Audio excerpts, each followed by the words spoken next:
I like that.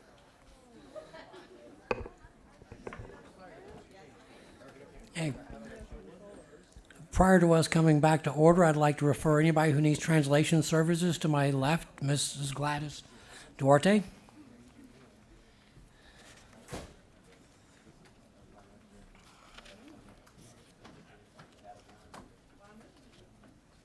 Noches, si necesitan traducción esta noche, estoy disponible. Gracias.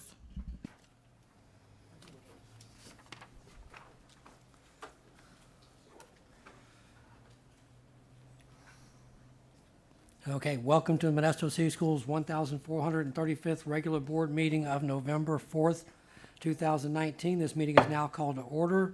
This meeting is being videotaped and recorded.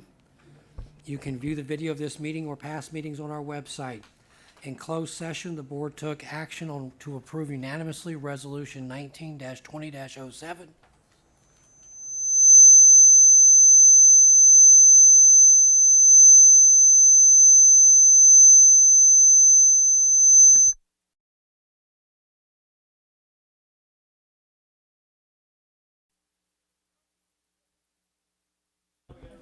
That was strange. Okay. Get the hurdles out of the way early. So with that being said, that brings us to A3, which is a moment of silence.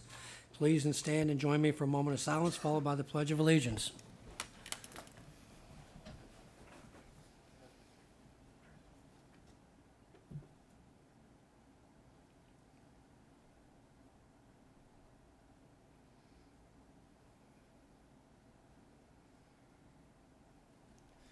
Okay. Had I not been distracted by the noise, I would have said that the moment of silence would have been a time to think about all the families that are out there with fires and going through all the troubles they're going through across the state, but I had ears ringing.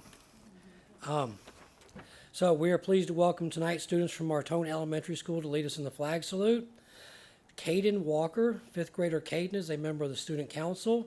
He is a high-achieving student who excels in math and reading. Caden is a delight to have in class and is helpful without hesitation. Outside of school, he enjoys playing football and basketball. Following college, he would like to follow in his father's footsteps and become a CMM programmer. Juliana Garcia, fifth grader Juliana, is a member of the student council, safety patrol, and ACES. She achieves at a high level in all areas of academics. Juliana is a true leader who is organized and thoughtful to all students. Following college, she would like to be an interior designer and a real estate agent. Students, please lead us in the Pledge of Allegiance.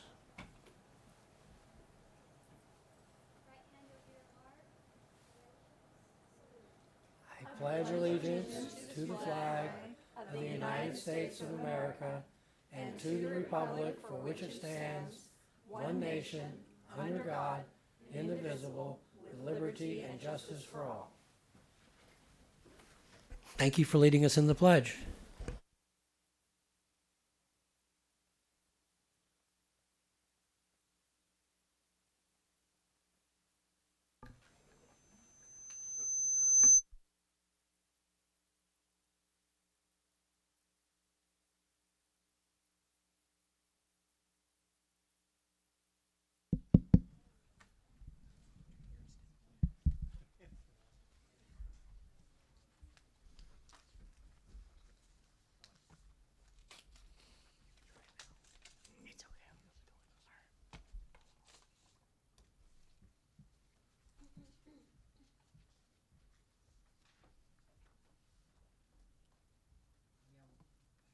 I'm afraid to turn this thing on now.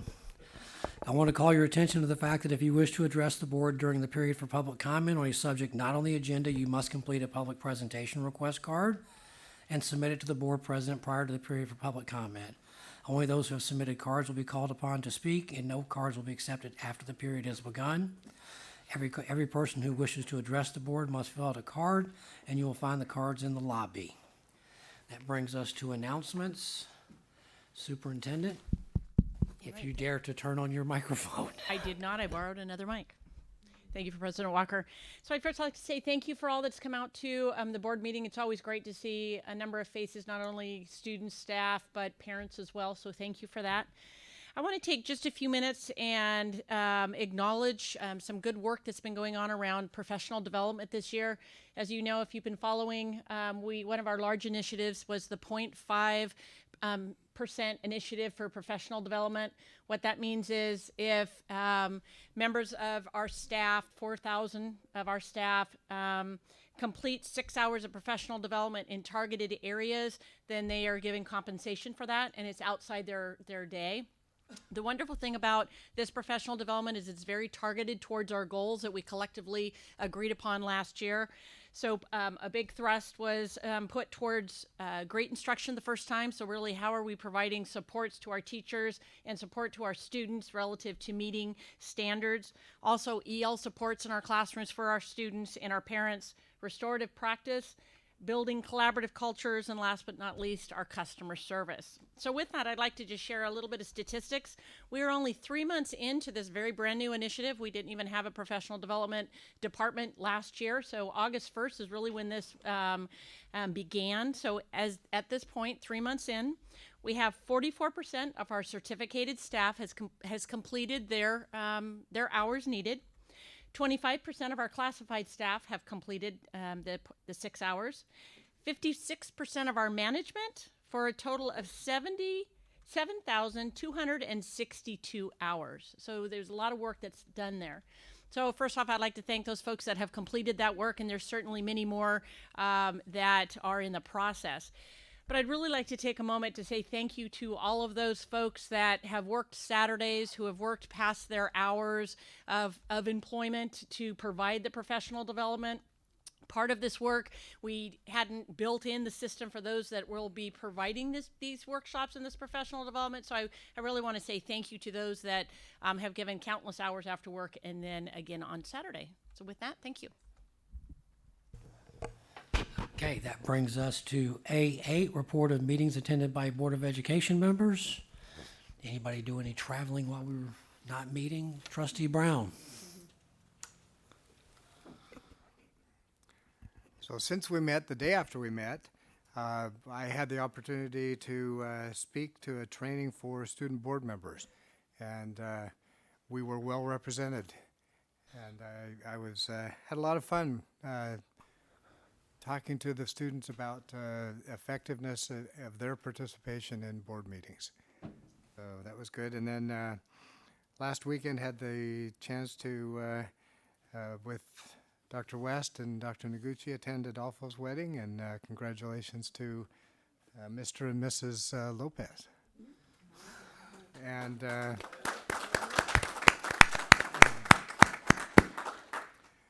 Saturday, I was at Davis High School and saw the 10K with the cop prep run, and it was great to see so many of our students from all over the district participating in that program.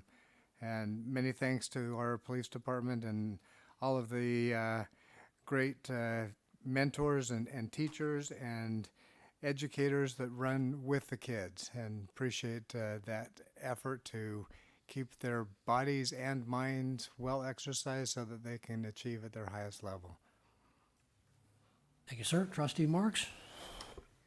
I had the opportunity on the day after our last board meeting to attend the Clergy Council meeting. It's our quarterly meeting, and it's held at the police department. And I attended it with Becky Fortuna, and the police department, MPD's there, the sheriff's department, the district attorney's office, the CHP, and then many pastors and ministry leaders also are there. And it's always a good discussion. That day it happened that one of the pastors had lost his mother, and so the pastors asked if we would take an offering for him to be able to afford to be able to drive or fly down to Los Angeles to that funeral. So it was really neat that they all came together and we were able to help him and be able to help him in that way. And then had the Budget Advisory Committee meeting, and with Mr. Zerly and Superintendent Noguchi and numerous others that are on that committee. It's a great time to be able to discuss where we're headed as a district and how we can increase our reserves and reduce our expenditures. So it was a good discussion, and I appreciate all the comments and just from the staff that's there to be able to make some decisions about, how best to use the finances that we have in our district. So appreciate that. Arnav? Yeah, like Trustee Brown said, I went to the symposium back in October for student board members, and it was really helpful. It was the first event I went to that's specifically meant for board members to teach you like what your role is and how to understand it. And it was pretty small group. It was me and then 4 kids from Escalon and then 1 from Houston. So actually, I kind of liked it being smaller because it allowed for more personal and a better share of ideas. And I just learned a lot of how they approach being student rep in their area. And it was really helpful, and Trustee Brown gave a talk and presentation that was really great. And I plan to use a lot of the ideas, and I plan to look back on the binder throughout the whole year and just, understand my role better. Trustee Lopez?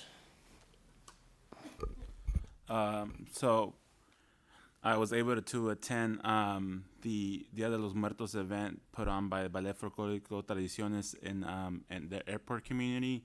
I was put on by them and the Manos Unidas from San Modesto. So that's what I was been able to do in the last couple of weeks. And I appreciate everyone's best wishes for me and my new wife. Thank you. Okay, I'm not going to be able to say it as well as he does, but I did the Dia de los Muertos downtown. And that was good because there were lots of vendors, or really cool cars, lots of motorcycles, bands, music, lots of vendors, lots of people painted. There was face paint for days, but everybody was having a good time, and it was a great event. It looked like everybody had a wonderful time, and it went all day. I also went and attended a community meeting. There's a statewide group called Informed Parents of California. There's now a Stanislaus County group. And I met with them on issues of parent rights and local control.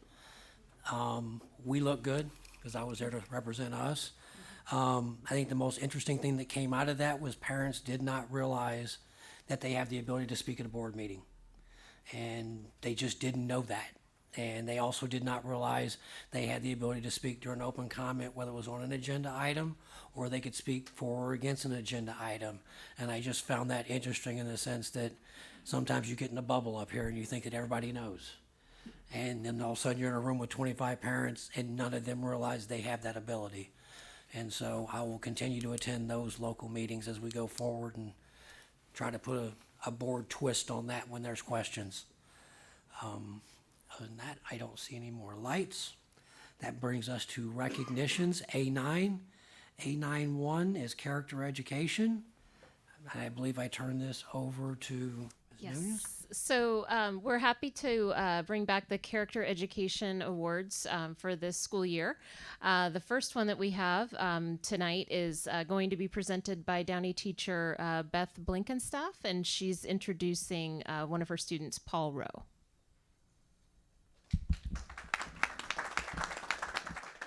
Hi. I want to thank Modesto City Schools for continuing this tradition. It's one of the best things that we get to come down here and enjoy. Paul Robert Rowe is a kind-hearted young man who took it upon himself to act with compassion. He was headed home on a hot evening after his football practice and looked over at a crossroads there at McHenry, like all of us do, and saw someone in need. But what is different about this story is that Paul went home and acted from his heart as his family has shown him what to do. He got shoes and clothing from his own closet, did not consult with his parents, and went back and found the gentleman and shared his kind heart with them. So I want to thank you, Paul, for the young man that you have become. We're all very proud of you.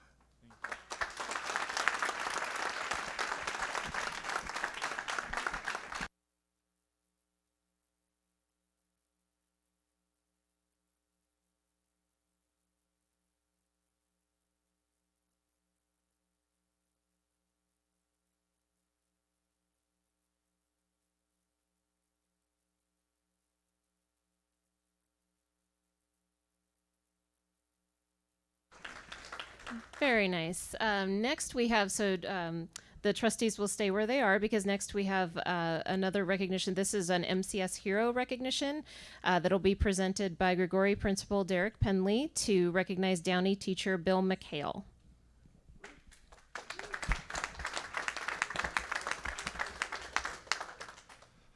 So I know many people probably thinking, why is a principal from another school recognizing a teacher from another school? Well, we all love each other here in Modesto City Schools, and you deserve to be recognized. So when you think of the word hero, one would think of characteristics of courage, integrity, loyalty, and an all-around champion. These are one of many positive character traits that Bill McHale possesses.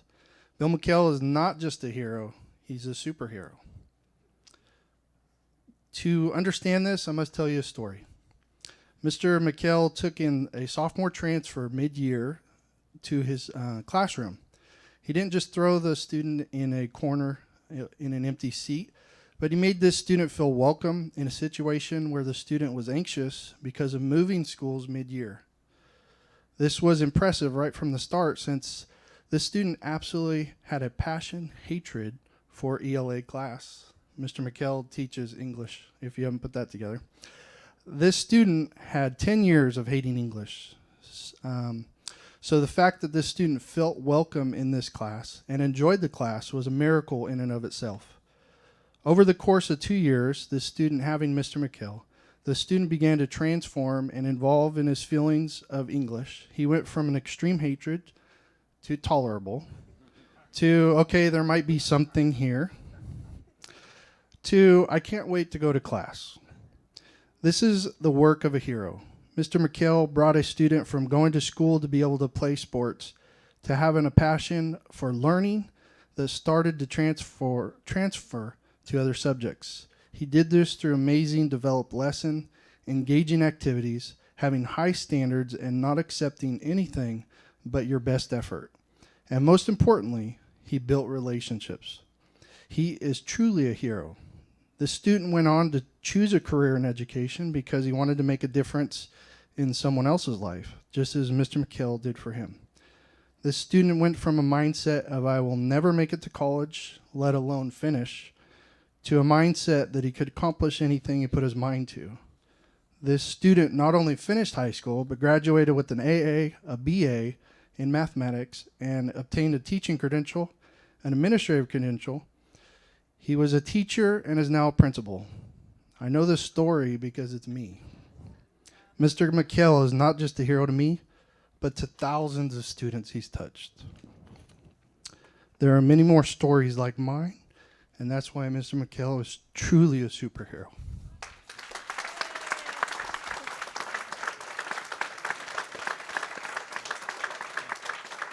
Here, you can give that to him. Thank you. Wow, Yeah. nice. Thank you. Thank you. Thank you. Thank you very much. Thank you.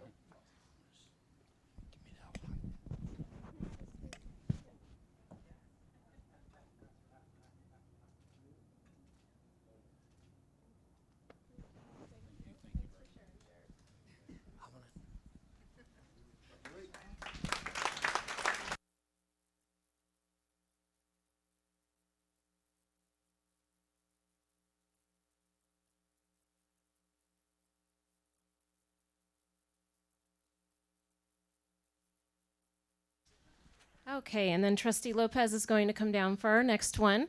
It is my pleasure to introduce and recognize the team from Student Parent and Community Support Services. Led by Mady Herrera, we have Patty Munoz and Rafa Arroyo. Did I say it right? I rolled my R's, yes. And then Stephanie Hoyos couldn't be here tonight, unfortunately, but I gotta tell you, this team is a powerhouse in everything that they do. I started about 4 months ago, and Mady, we get along great, but every one-on-one I have with Mady, I'm like, wait, tell me what this means. And she is just a wealth of information. I don't think that they've been recognized before, and that's why we really wanted to seize this opportunity to show you a glimpse into what they do.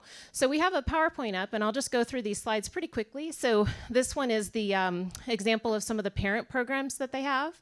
And by the way, for the board members, I want to point out this awesome TV screen that you have in front of you. That's courtesy of Roger Orth and Russ Selkin and their teams who made that happen. So it's beautiful. So now you don't need to turn around. Here's a couple of the parent programs. The vaping program was a vaping education that was hugely successful, and they're actually planning another one in just a couple of weeks. And then if you go to the next slide, this also shows you a few more of the parent programs. I love seeing how many people are there. I mean, that's huge. Parent engagement is just a tremendous opportunity for us to get more work done in the community and more benefit to our students. And speaking of students, if you go to the next slide, more parents, which is good. And then if you go to the next slide, there's some of the census outreach through Mi Vota Familia. Is that right? Okay, yes, okay. And then Parent University, that's actually on digital literacy, and that's been an excellent program, multiple weeks that they go through. And if you go to the next slide, then we have some of the student programs. Look at all the happy kids there. They've arranged a couple of college tours with the Black Student Unions, as well as some of the Hispanic Education Conference at MJC. And then the English Learners College and Career Connections that just happened about almost 2 weeks ago now, had close to 90 students.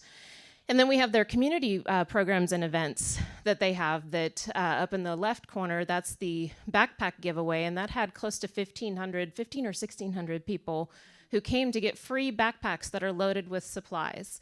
So when you look at everything, this amount of time to present is not nearly enough time to say everything that Mady and her team do and how appreciated you are in the district and respected in the community. So I was really hoping we could give them a hand, and Trustee Lopez is going to recognize them. But thank you for all that you do, and we've made special certificates for you as well. But you are much appreciated.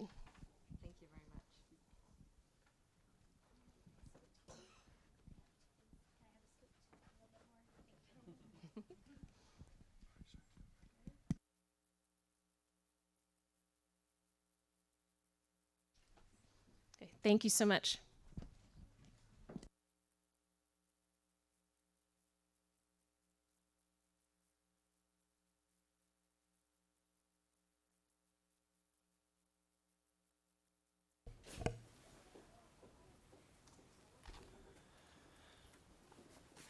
All right, that brings us to A10, approval of the consent agenda. Are there any questions from the board regarding consent agenda?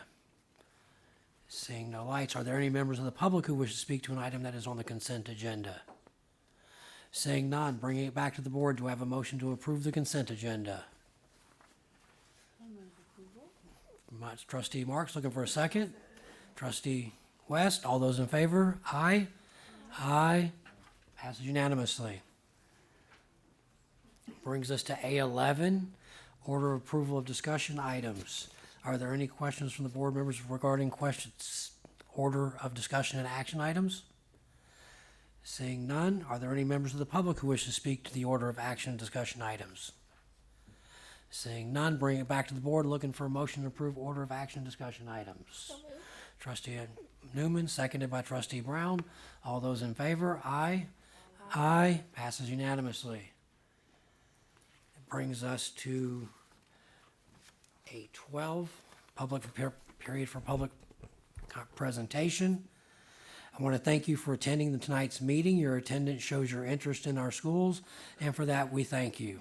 The period for public comment is limited to 30 minutes. Time will be allocated equally to individuals based on the number of request cards submitted. The maximum for any one speaker is 3 minutes. I also want to remind you that if you wish to make a complaint against a specific district employee, you should follow the district's personnel complaint procedure. Copies of that procedure are also available in the lobby, as are agenda copies, which outline the procedures we will observe during the period for public comment. The right to address the board does not exempt the speaker from any potential liability for defamation. Before I ask tonight's speakers to address the board, I want to clarify that we may not engage in any discussion on topic or topics that will be raised, because we are legally obligated to provide the public with advance notice about topics that will be discussed by the board. Agendas are intended to inform the public about all topics. of discussion and action. So anyone interested in a particular subject on the agenda may attend the meeting and address the board. While we cannot engage in discussion on items not on the agenda, I assure you that we will listen attentively to your comments. Again, thank you for joining us tonight. I have 2 cards. When our first speaker tonight is Dr. Janine Zambo, I believe.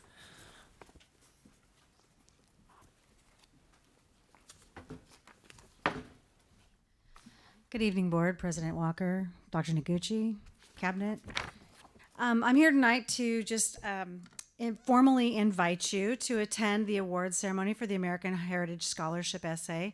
Mr. Godot informed me earlier that that had gone out as a communique to everybody, but I do have a few of the reminder cards. I don't have enough for everybody, but please share them around if anybody here. I just wanted to inform you a little bit about this program. For the past 18 years, Stanislaus County Office of Education, the Modesto Beat, and Modesto City Schools have partnered together to present the American Heritage Scholarship Program. MCS has generously supported the program by providing presentation space, coordinating video capture of the live presentation with the Downey High School AV class, and allowing volunteer essay readers to participate. This program has awarded thousands of dollars in scholarships to students in Modesto City Schools and surrounding Stanislaus County districts.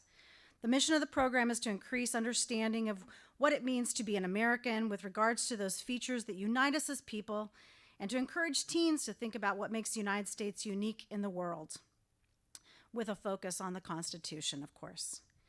Previous topics have asked students to consider the role of political parties, separation of church and state, Second Amendment, and freedom of speech.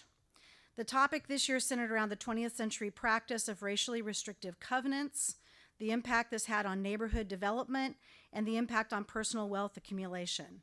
This topic is particularly relevant as research has been conducted in Stanislaus County by David and Sharon Froba. Sharon is one of our former teachers. Regarding these covenants, and the Modesto Bee has widely reported on the related issues of unincorporated areas in Modesto. After watching a presentation on the topic and the constitutional concerns presented by our local experts, and reviewing the research of Stanislaus County areas, students were asked to consider what response, if any, would be appropriate and constitutional to address it. The top finalists will be honored at a ceremony on November 12th at 6:30 p.m. in the board chambers at Stanislaus County Office of Education. As a member of the Scholarship Steering Committee, as well as our students, we have at least 6, maybe 7 students who are among the top finalists. I'd like to extend the opportunity for all of you to attend. Thank you. Thank you. Second card is Rebecca McDaniel. Welcome. So I wasn't planning on talking. I'm here for a class. I'm taking notes, but I am an employee of the district. In January will be 21 years. I work in special education. I currently work at Fremont Elementary School in the autism program. And recently, why I decided to speak tonight was a letter that was written to the editor in yesterday's paper. It's kind of like, it's the plight of what's going on in our autism program right now. In my class that I work in, we are a 3-to-1 ratio. So it's 3 paras to 1 ratio. And there are severe behaviors that we deal with. I am in a level 2 class, and unfortunately some of those children are misplaced. And so we are dealing with, I go to battle every day. I come home with scars, bites, scratches, hits, you name it. So we are dealing with some severe behaviors. There was one day, there was a 9-to-1 ratio. I was the only para in that class. There's lack of staffing, lack of training, and the students are being hurt because of this.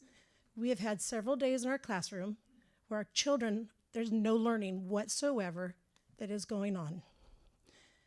And I know that tomorrow we're going to have a visit from the superintendent and the associate superintendent, and I'd like them to visit room 32. That is the room I'm in.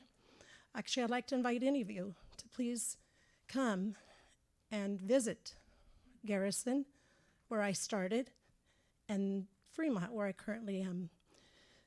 It's sad that in our class we have other children who are there now mimicking the behaviors of the ones with severe behaviors. We have chairs being thrown, tables being thrown.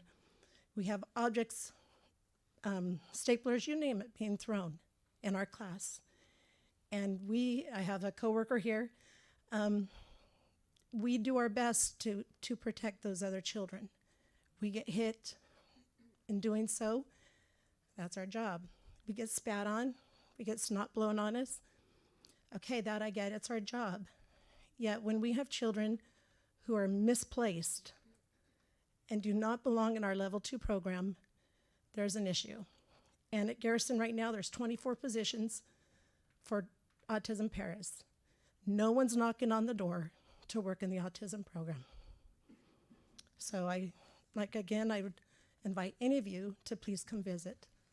Thanks. Thank you.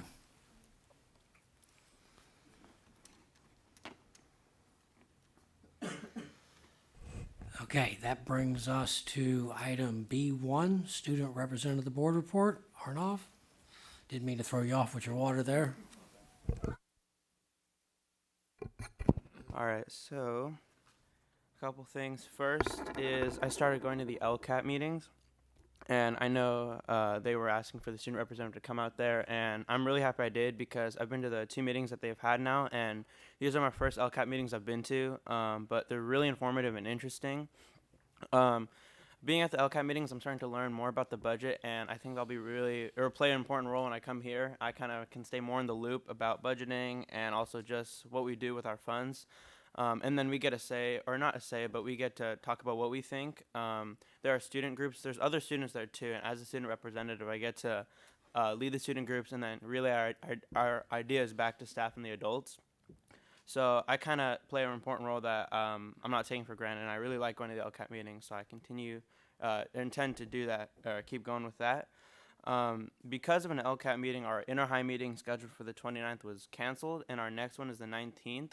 So that kind of set us back a bit, but our main goal right now is Tournament of Talent, so we're a little behind on that, but I've been doing my best outside of the inter-high meetings to stay in contact with inter-high council members.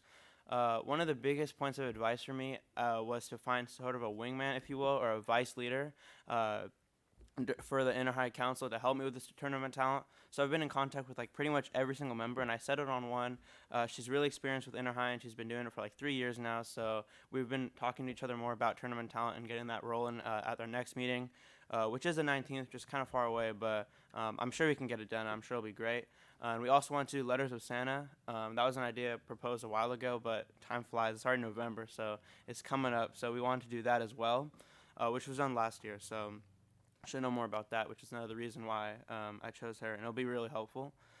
Some activities going on campus. Again, I didn't have inter-high, but I've been doing my best to message them. A lot of schools are doing Red Ribbon Week, which is really cool. Our school had it. Most schools, high schools had it as well, and that's through Fast Club. And it's not just it's like Red Ribbon Week, promote awareness about drugs, but it's a dress-up week. They decorate the school. They make it so much more than what it is, and it gets students involved. Like I talked to everyone, and they had such great involvement, and I know that from experience too. I did all the dress-up days, and the teachers got involved too. It was really a great time, and that was a great event put on by Fast Club at most schools. And then some other common themes are most schools had their senior nights for football, as well as their last games for football. So the football season's coming to a wrap, and as well as schools are already planning their winter homecoming, which is kind of crazy because fall homecoming just happened, and that's a really hectic time. But I was talking to other high council members, and most of them have already planned their themes and activities and what they want for their kids. So, yeah, that's pretty much it for the student rep. Thank you, sir. I didn't realize we did 2 homecomings. I didn't realize we did 2. Oh, yeah. I knew about the football one because I grew up in school. We always had 1. I never realized we had 2. That means there's another dance coming, right? Yep. Okay. Thank you, sir. I believe that brings us to B2, Modesto's teachers' reports on the agenda. Mr. Burton.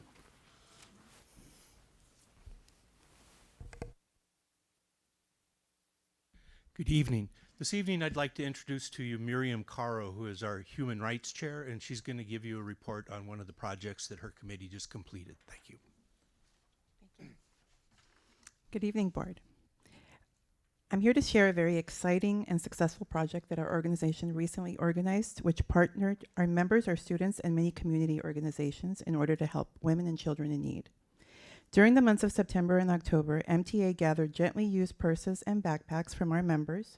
We requested donations of items most needed by women and children in shelters, such as feminine hygiene products, soap, shampoo, toothpaste, etc. These are all items we know are in high demand among our more vulnerable populations that so many of us take for granted. We also received donations of school supplies and prepackaged snacks. The outpouring of support from all our sites and from the community was very overwhelming. We were pleasantly surprised. We then had 2 very well-attended days of purse packing. Close to 50 members gathered to organize those very generous donations, and we packed over 700 purses and backpacks, which were eventually transported to different organizations around Modesto and Stanislaus County. We were able to help Redwood Family Center, the Haven Women's Center, the Modesto Gospel Mission, the MJC Student Service Center for Students in Need, and a women's clothes closet in Turlock. Not only were our MTA members enthusiastic participants, but students were involved as well. Most notably were a group of Modesto High's IB program and Miss Miranda's Global Studies class at Gregory High School, who collected more than 20 bags full of items for those in need.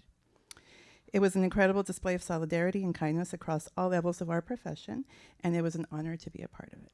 Thank you. Thank you. Okay, that brings us to item B3, approval of services agreement between Modesto City Schools and Alliant Insurance Services. Says Mr. Henderson. Yes, sir. Thank you, Board President Walker and trustees, Superintendent Iguchi, fellow cabinet members. Good evening.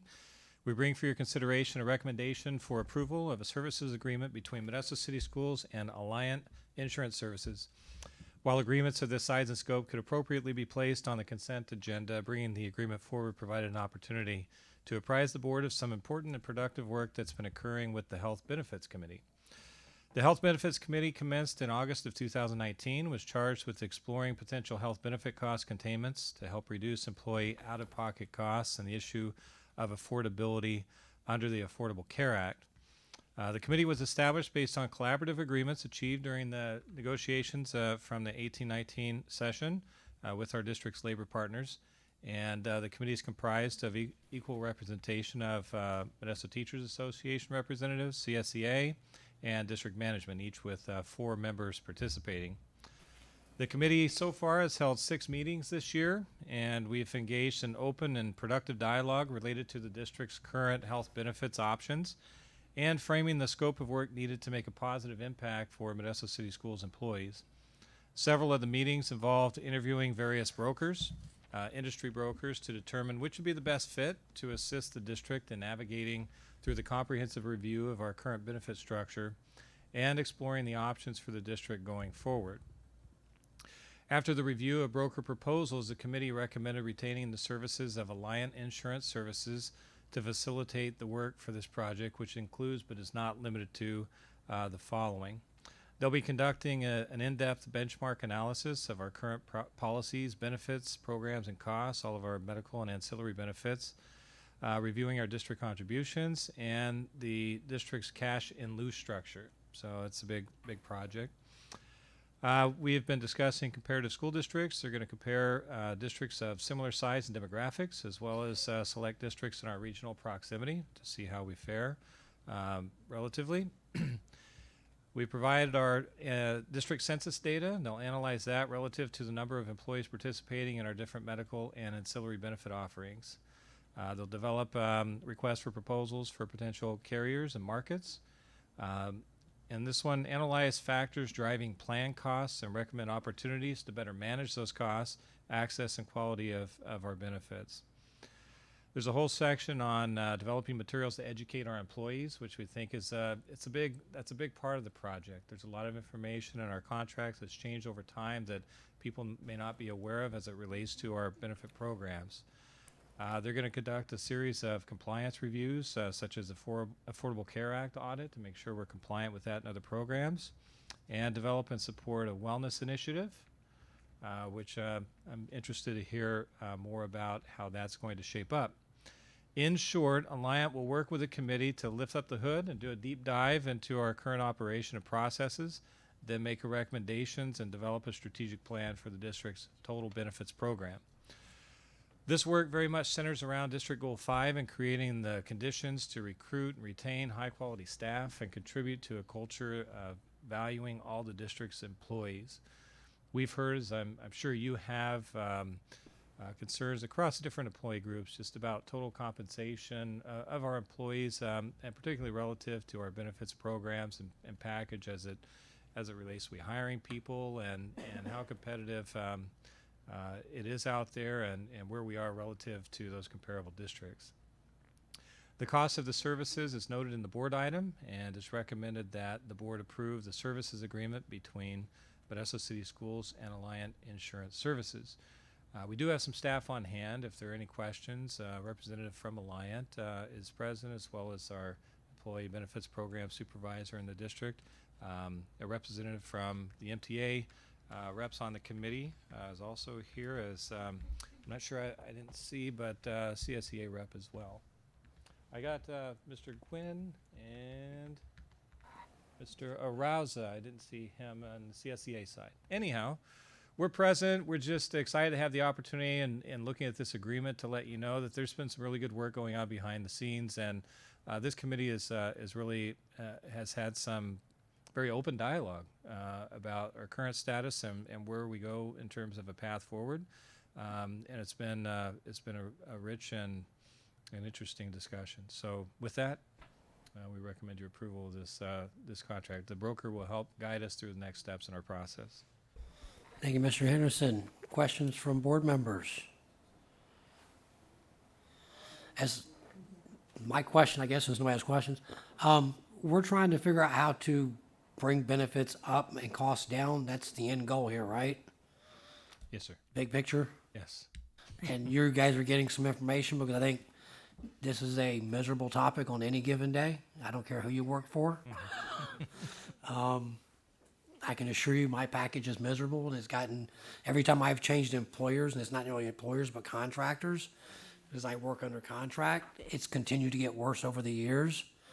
And so my guess is it's been a similar problem here, because my costs go up every year, my benefits go down every year, and my out-of-pocket continues to go up. I mean, are you guys seeing ways to sort of get around that issue here, or is it, I mean, I sort of think putting it's a bow on this yeah. thing, I mean. It's a question that extends beyond our district. Sounds like kind of industry-wide trends that you're asking. I'd invite Christine up from Alliant maybe to speak to that if she's open to doing so. I'm not sure we're that far into it. That's what the broker is going to assist us to look at. How does our current structure in the district compare with what's out there, and what are some things that have been developed over time and worked into our contract or our current options, that if we were to step away and take a big picture look, see what else is out there, what other potential savings could we realize, or better programs perhaps that are out there that we could tap into that we currently aren't. But Because we're not necessarily on that plan because we're up here, but I know in my previous revisit 4 years ago, part of that problem was that we lost HMOs. And so my costs went up. I had the choice of an FSA or an HSA. FSA means I need to be a forecaster and I need to be able to see in the future, versus the health savings account, which I can roll over. But in all relativity, when I got a new person paying my check, everything went bad. And I've been told that's the market. And so if that's the market, then we're in that same box, aren't we? Or good evening. My name is Christine Kearns. I'm from Alliant in the employee benefits portion. Happy to be here tonight. We could spend about hours. 4 hours talking Yes, about easy. this. So currently the district for your medical benefit participates in the CalPERS PEMCA program for medical.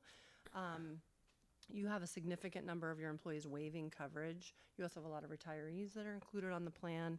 And then you have a lot of participation in the Kaiser plan as well. So for the medical benefits, we'll be looking at what are the reasons why people are waiving, how do your contributions and your benefits compare to the benchmark agencies that we talked about. And if you were to look at options outside of CalPERS, if you're able to do so, what are the things you would need to do in order to be desirable to the marketplace. You are correct. Costs are rising. Trend in Northern California is anywhere from 5% with Kaiser versus 8 to 10% with other carriers. And in the CalPERS system, it's not necessarily about how costs are rising, but it's how much employees are paying out of pocket to get to those plan choices. I think there's are opportunities on your ancillary lines of benefits, dental, vision, life and disability, and on the voluntary benefits that you're offering as well. And then certainly employee education in terms of streamlining the package that a new hire would get on everything that's available here and what makes sense for them to purchase, what's employer paid, what's employee paid. So, I mean, we're just beginning. We just got the census yesterday, and there's certainly a lot to look at as you discussed. Look forward to hearing what you come up with, because it'll be interesting to compare just in general what we see out where we're at versus what we're doing here. The challenges all seem the same. Yep. And do people end up in a happier place? Because as an employee, I've told my bosses my health care is worthless. By the time I finish paying my copays at the end of the year, I've paid 90% out of every bill out of pocket. And anything we can do to mitigate that with our teachers is going to make me a happier camper as somebody who's making this decision. Some ability to sort of pivot between an HMO or a PPO and the vision dental things that make it useful. And I think that's the piece I'm most interested in is, do we come up with something that's much more useful versus what I've seen personally in my life is that it gets less useful every iteration. And I think that's probably a bigger piece of the rub out there with the employees, because it certainly drives my irritation as an employee. And We want to make sure the money you're spending is understood by employees, because you can spend all the money in the world, but if people don't understand what they have and what their costs mean, it is for naught. So and get some buy-in from them, because I think that's the other piece that comes out is when you go into an employee meeting and we don't have a union because we're just contractors, is that you don't feel like you had a seat at the table when the decision was made. You and just that's get, why the committee and I has think that's the good asked- way to approach it, because we just get told 1, 2, 3, these are your choices. Good luck, God bless. Don't let the door hit you. So I will quit. Trustee Brown. So first I want to thank the committee and also for the collaborative effort where everyone's at the table. I think that's really important. Just curious, for the board's benefit, what kind of a timeline we have with the committee and when we would expect to see possible proposals, and when would they be implemented? Yeah, the language in the contract indicates that the committee will provide an end-of-process summary shared with respective bargaining teams prior to February 1st, 2020. Now, we're probably a month behind where we thought we would be at a board meeting to select a broker. So give or take, but I think we could certainly provide an update of what we find at that time, where we are, status update. It's clear it's not the committee's job to necessarily make recommendations, but diving in with the assistance of Alliant, that's going to be a big asset to dive deep into our census data and all the information to get some clarity on just what is some perspective on how our employees are making their decisions relative to the different benefit offerings that we have, and what their motivations are for making the choices that they are. But the agreement that we're working on tonight is the first year, and I think we'll get to know one another with Alliant and our committee and working well together, and then we could be identifying additional scope of work beyond that period of time. But we wanted to be real clear about the scope of work for this time from November through June to really crunch all the information. We want to look at cash in lieu. We want to do the comparative benchmarking, and we want to check our census and see what conclusions could be drawn from our data. And then we'll be able to report out our status at that time. Thank you. I look forward to hearing what comes out of this, because I'm highly interested, although I have no stake in this. I do want to see what happens. Happy to have been selected. Thank you. We look forward to working with you in the committee. Thanks for coming tonight. Thank you. Seeing no more lights, I need to get questions or comments from the public. I'll get there. We'll vote. Anybody, public comment, questions? Seeing none, back to the board. Looking for a motion to approve services agreement between Macedonia City Schools and Alliance Insurance Services. I see a motion here. Trustee Lopez, looking for a second. Trustee Irvin, all those in favor? Aye. Passes unanimously. Thank you, Mr. Henderson. Thank you. Thank you very much. Okay, this brings us to B4, information on proposed energy savings contract with Synergistic LLC for a 5-year period beginning on 1/1/2020. And this is a report, not an action item, correct? This is Mr. Zierli, I'm sure. This feels like you. Thank you, President Walker. Trustees, you are correct. This is an item for discussion, and I'm pleased to introduce this item for discussion, which is a proposed partnership for a behavior-based energy conservation program. The program embraces both energy conservation and sound financial management. And we heard earlier from Trustee Marks about participating on the Budget Advisory Committee. This kind of parallels the work, or could potentially parallel the work on the Budget Advisory Committee, because it's going to take a look at a program that will not only reduce our consumption of energy, but a byproduct of that would be obviously to reduce our financial cost that goes along with that energy as well. And I say I'm pleased to introduce it because we've been working on the terms that you see in front of you for a few months now with representatives from Synergistics and our legal counsel as well.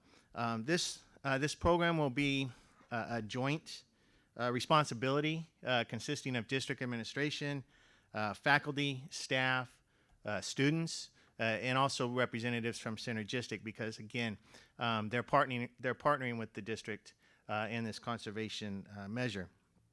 The district, based on a review by Synergistic of our current energy consumption, there's a potential savings over 5 years of $5.9 million.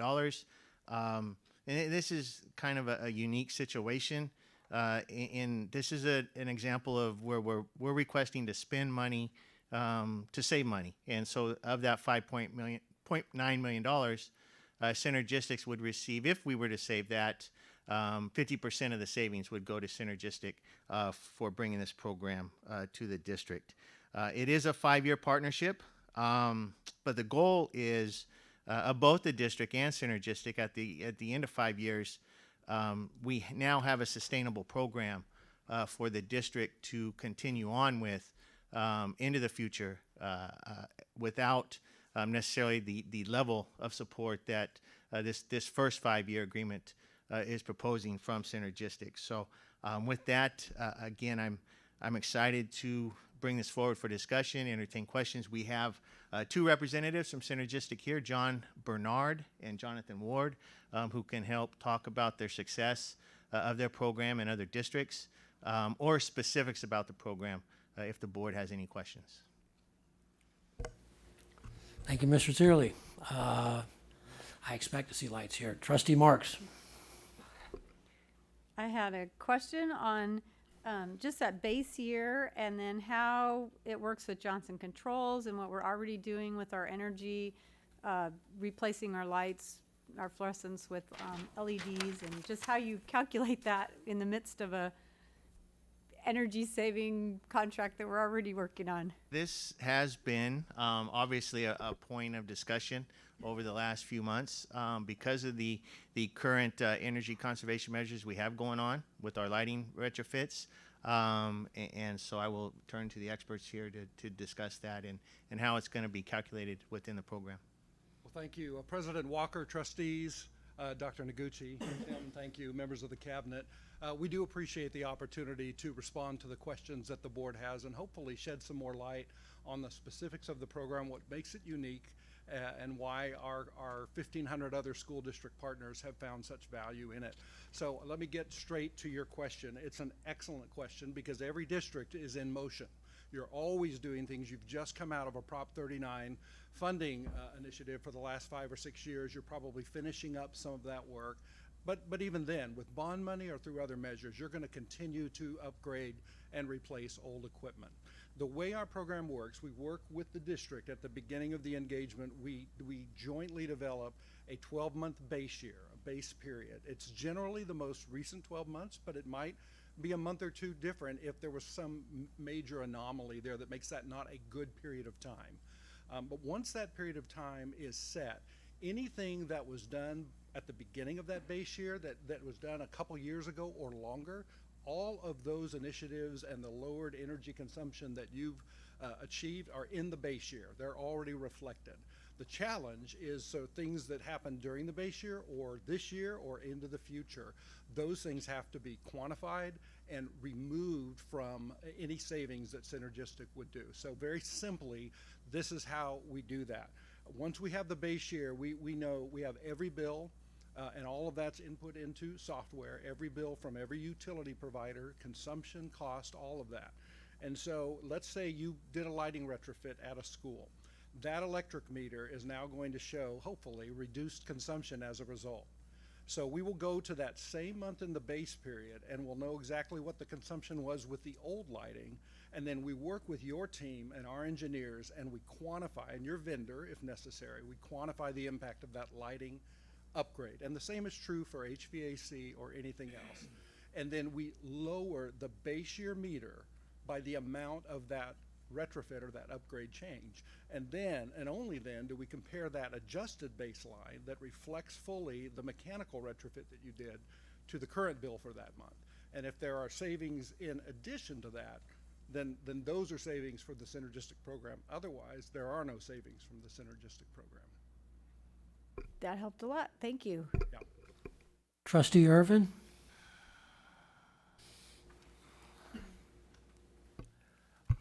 I wanted to know if you could give us sort of a comparison analysis of some districts at our size that have,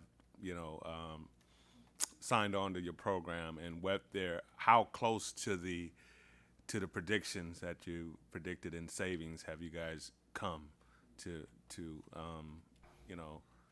maximizing those energy returns and things like that. You want to speak to that? Go ahead. Yeah. So thank you very much for asking that question. So again, my name is Jonathan Ward, and I'm the regional vice president for the West Coast area. And so when we actually do our projections, our team, which includes John Bernard and Lynn Pace, another one of our data analysts, we actually lowball a little bit because we want to exceed your expectations.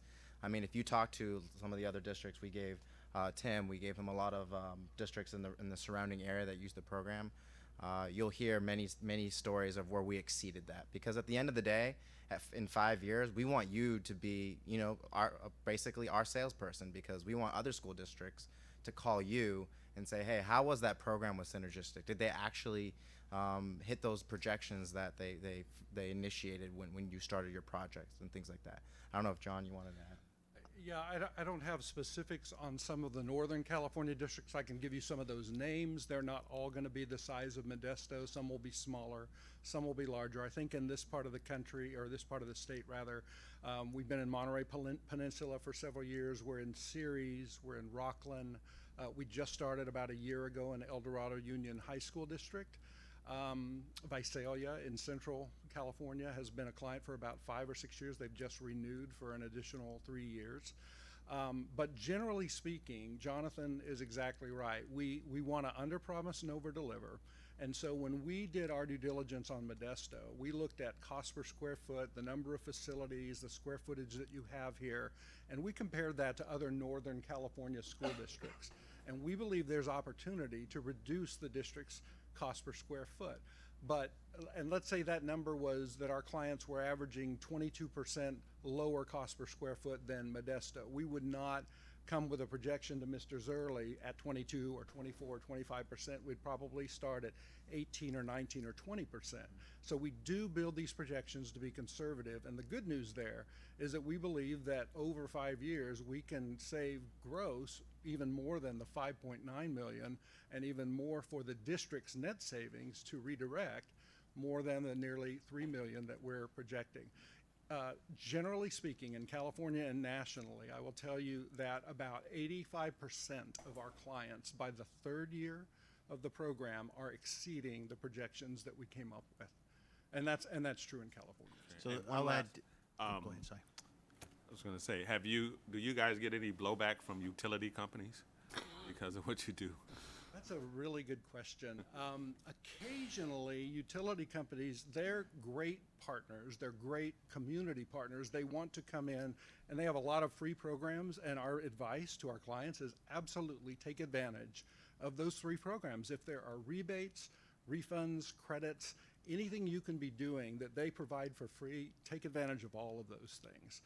But generally speaking, we don't really have blowback from utility providers because they know that we might be impacting them financially, but we're also reducing demand during peak periods in some of their biggest commercial clients. Let me just add to that, Trustee Irvin's question. I personally have spoken to Clovis Unified, Rockland Unified. I spoke to the superintendent of Rockland Unified. Visalia Unified, I have a colleague in Visalia Unified as well. And Clovis Unified, Clovis Unified is kind of dynamic, and they started this program years ago, and they have now terminated, or I don't say terminated, they ended the agreement with Synergistic, but they've grown it themselves. So they've gone from one person to now a department of 4. They have 4 people in their energy conservation department, headed by a coordinator. And I asked the gentleman, could you have done this without the initial partnership? And they said, no, we didn't know. We didn't know what we didn't know. And obviously, and he said, though, he gave me this quote, he said, at that point in time, we couldn't control what we didn't measure. And so they didn't have a measurement verification, so they then couldn't control it.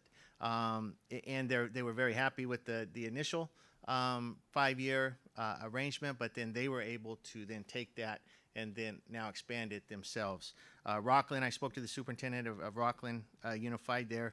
I believe they're coming to the end of their 5-year agreement. They're determining what they want to do. But again, I asked the superintendent, where you at today? Could you have done this without that partnership? And he said no, for their district and the size of their district, they did not have the resources to get to where they're at today. And then, as you heard, Visalia Unified is renewing their agreement. Visalia Unified is a lot like us size-wise as well. So I spoke to Elk Grove Unified. Elk Grove Unified does not partner with Synergistic, but my colleague at Elk Grove had it in another district, and then he brought it there to Elk Grove. And Elk Grove has generated a in-house program for their schools. So those are just a few districts that I spoke to about this program. Trustee Newman? All right, thanks for coming this evening to answer some questions. Okay, so in reading through the contract, you guys specialized in behavioral conservation and energy management. So basically you're changing behaviors in energy use. Okay. So I can read the contract, but what specifically do you guys do to change the behaviors? I know you have some programming, but what does that specifically involve in terms of the interaction? I'm particularly concerned with the interaction with our employees. I want to know, we're asking them to do a lot, and I'm really not interested in adding to their list. So I'm concerned. I just want to know what exactly would be asking them to do. Right. Great question. Thank you for asking. So again, if you were to contact any of our existing clients, you would actually find that our teachers are actually start to feel, they start to realize that their comfort in their classroom start to improve. And so these things that before they used to have a headache because a lot of times, as you probably know in your offices, when it's really hot outside, it's really cold in the building, you have to put the sweatshirt on, right? Or vice versa. And these are the things that actually cause more grief to the teachers because they're always having to fiddle with the thermostats and in their teaching environment. And when we partner with our clients, we actually tend to, we measure this as soon as we sign a contract with our clients, we track every single comfort complaint. And so when we, with our clients, you'll actually see statistically that comfort complaints will go down because our energy specialists, the people that are responsible for taking upon reacting to these comfort complaints, they're going to be able to bring those down. So your concern really is what are the teachers having to do, right? And having to do this behavioral program. Yes, it is a team effort and it's a partnership, right? That's what we call this. And our energy specialist is really going to be doing all the heavy lifting of really doing equipment, making sure that the equipment is turned off and things like that. And that's really where the big savings are. We're not going to come in here. I know I hear actually a lot of school boards will think, we're going to take all the refrigerators out from the teachers or the heaters. Those are pennies compared to the big machinery. And that's where we're really focused on. We're focused on the big pieces of machinery in the district and to be able to turn things on in the morning in the proper time and not starting it up too early or turning equipment off at the end of the day.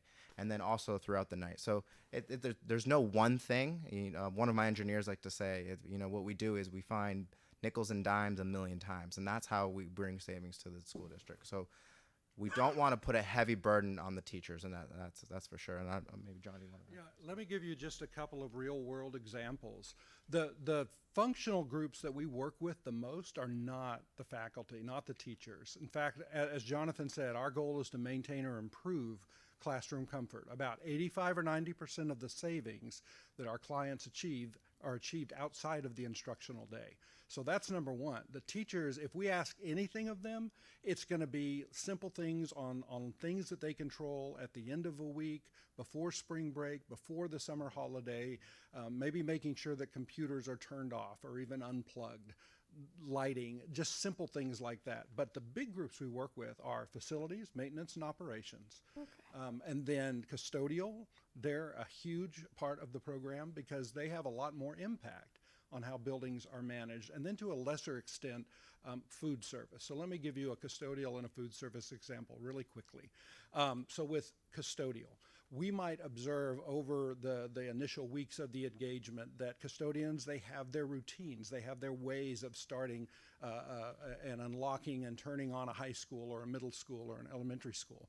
Same thing at 4 in the afternoon till midnight when they finish cleaning. They have their routines, and those routines may be great from an energy conservation standpoint, or there may be some little things they can do a little bit differently. We've seen clients where, for example, all the lights stay on in every room, and as the custodian cleans each classroom, they turn off that light. And then they turn off the next light, and that's how they know where they are if they take a break or if they get interrupted. So we might say, let's get down to moderate lighting as quickly as we can if there aren't evening activities in this school. That would be one example, or a different way to stage the building in the morning. Maybe we don't need to turn on the air conditioning or the heat at 5 in the morning if the first teacher shows up at 7 or 7:30, depends on the outside temperature. A food service example, oftentimes we'll go into cafeterias and kitchens, and they'll be bringing up all their equipment. That's just what they do. They get there in the morning, the steam tables are on and the warming trays are on, and if there are ways to stage that, when is your first meal served? Okay, it's 10:30. How long does it take this to get to temperature? It takes 10 minutes. Great, let's think about just delaying that until we really need it. So, but it's little things like that done in 33 schools, 180 days a year, that create the kind of savings that Jonathan was talking about. That answers my question. Thank you. Trustee Brown. So I'm curious if there is an education component with this where our students are trained and become part of the process and part of the benefit. And are they taught things that they can take home to make sure that this becomes a lifelong learning experience for them? Yeah, so there's no formal education that we provide. It would be like a curriculum that would be part of the school. But our energy specialist, a lot of times will do informal through certain classes. So maybe a science teacher really wants to take this upon and introduce this into their curriculum or something like that. For instance, I'm just thinking of Moreno Valley. I know it's down south, but the energy specialists there, they do different events with the school. And they do energy awareness day, Earth Day, and things like that. And they even, for the kind of the smaller children, they even hold skits. So for instance, one of the energy specialists, he has a motorcycle. He'll drive up with his motorcycle and he'll be the bad guy and kind of like have a trash bag, and then he like litters all over the campus. And the other energy specialist comes in and acts as like the superhero, says, hey, you need to clean up, the campus. So these are the type of things that we encourage our energy specialists to do and work with the school.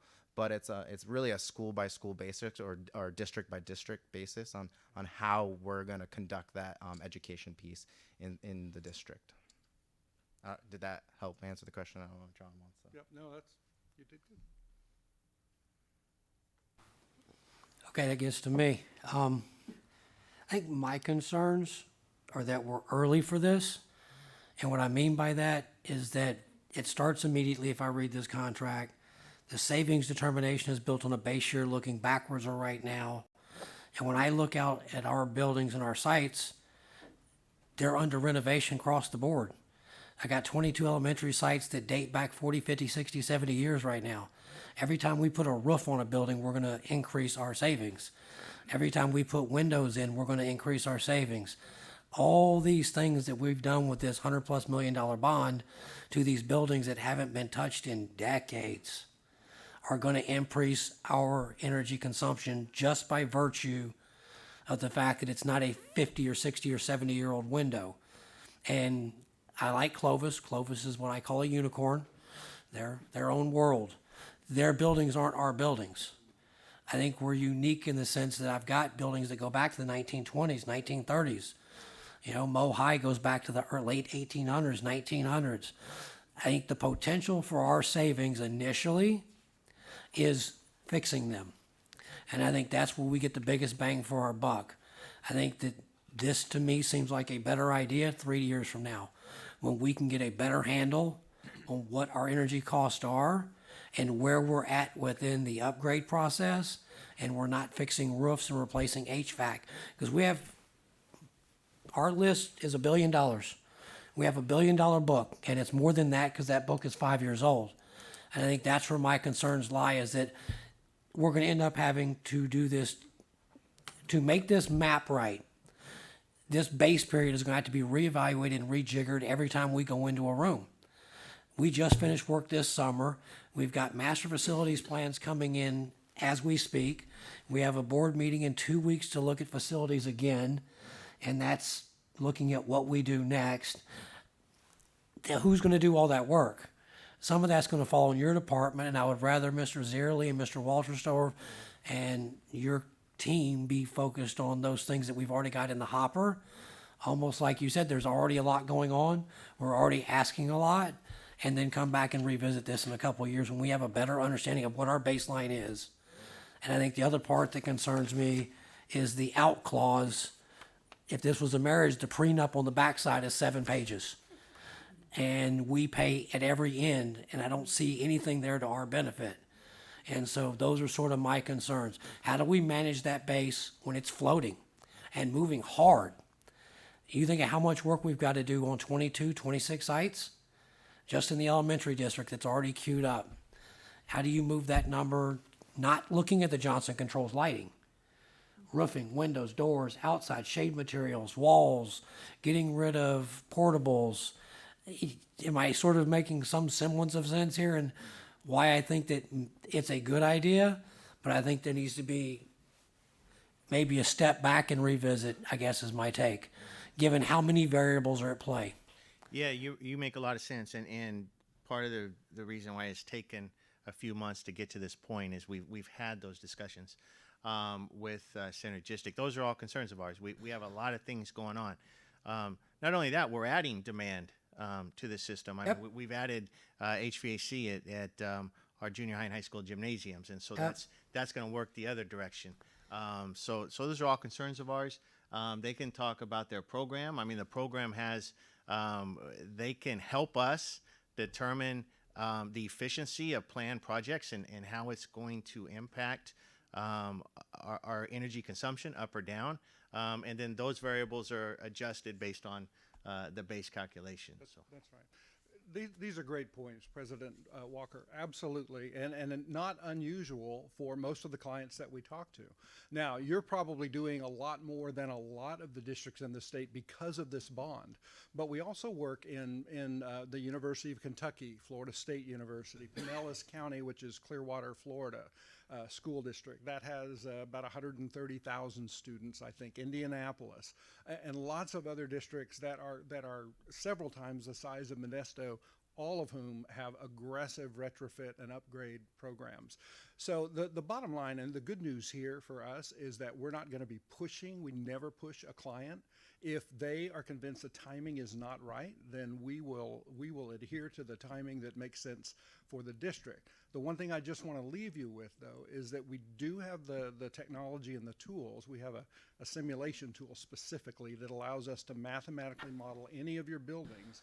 And then once it's modeled and calibrated, then anything you may do or thinking about doing, roofs, windows, chillers, whatever, can be modeled, the energy impact set, and then adjusted out of the savings that we would take credit for. That said, we have had a few customers over our 33 years that were doing so much so quickly.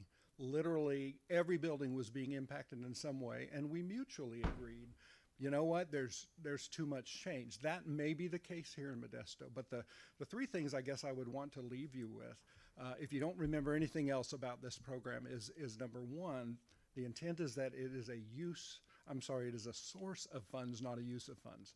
Almost everything you deal with on your board agenda is a use of funds, and it requires funding. We believe we can recover almost $6 million out of what you're going to be spending unnecessarily over the next 5 years, and help you to redirect that to student achievement, to student outcomes. And so Mr. Zerley said you got to spend money to make money. Not technically true, because it's a contingent fee. If we don't lower that $5.5 million that the district spent in 17-18 fiscal on natural gas, electricity, water, sewer, if we don't lower that number, there's nothing for us to invoice. And so it is a source of funds. And so that's the decision you make. Timing might be better in 2 years or 3 years, but there will be some opportunity cost to that. The second thing is just as far as the out clause, that's the most common question we get from legal counsel. The way we work, everything we do is front end loaded, and we don't start recovering those costs until the later years of the contract. And so the out clause, as you put it, is simply our mechanism for recovering the difference between what we've invested on site and what we've actually recovered through shared savings. And we wish we didn't have to have it, but every district by law has to have the ability to terminate, even if it's for convenience. Thank you for your time. I will let my fellow board members see if they can move me. I just think that there's a lot going on, and I think we're a unique bit, given how old our buildings are and how long it's been since they've been touched. And it's been a long time, which I think puts us in a bit of a unique situation, but I'll leave it to Mr. Zerley to feed me tons of information and let my fellow board members work on me, and maybe we can lose 2 or 3 pages on the back end of the prenup. With that, I don't see any more lights. Questions or comments from the public? Seeing none, we're back to the board. This is a report. Any other questions or comments from board members? Seeing none. Thank you for your time tonight, gentlemen. I do appreciate all your work.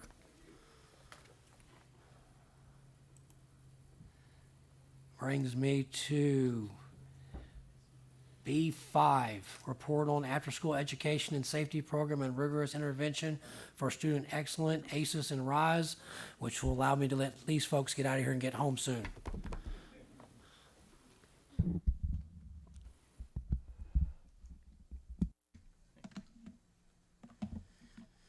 Good evening. Thank you, President Walker, trustees, Dr. Noguchi, and cabinet. Thank you for allowing me to be here. Before I get into this presentation, I did have some people from my staff that came with me, and I think all of us recognize nothing gets done without the people that you work with, and I would definitely like to have them stand up and recognize them. So if I can get the script to stand up. So I'm going to actually introduce just real quick. I have Wendy DeSimone. She's coordinator for student support services. Basically, think RISE, think Wendy.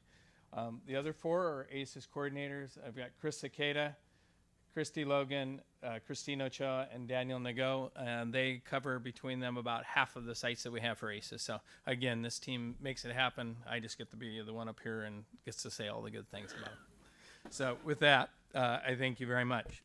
I'm going to put my glasses on because I'm blind without them. Anybody have that problem? Yeah, I got them too. So, am I right? There we go. That's all right. So, purpose today obviously is to provide an update to the board on our district's new RISE program. This is a new program for this year. Also, update on what's happening with our after-school education, our ACES program, and then look at next steps for both programs.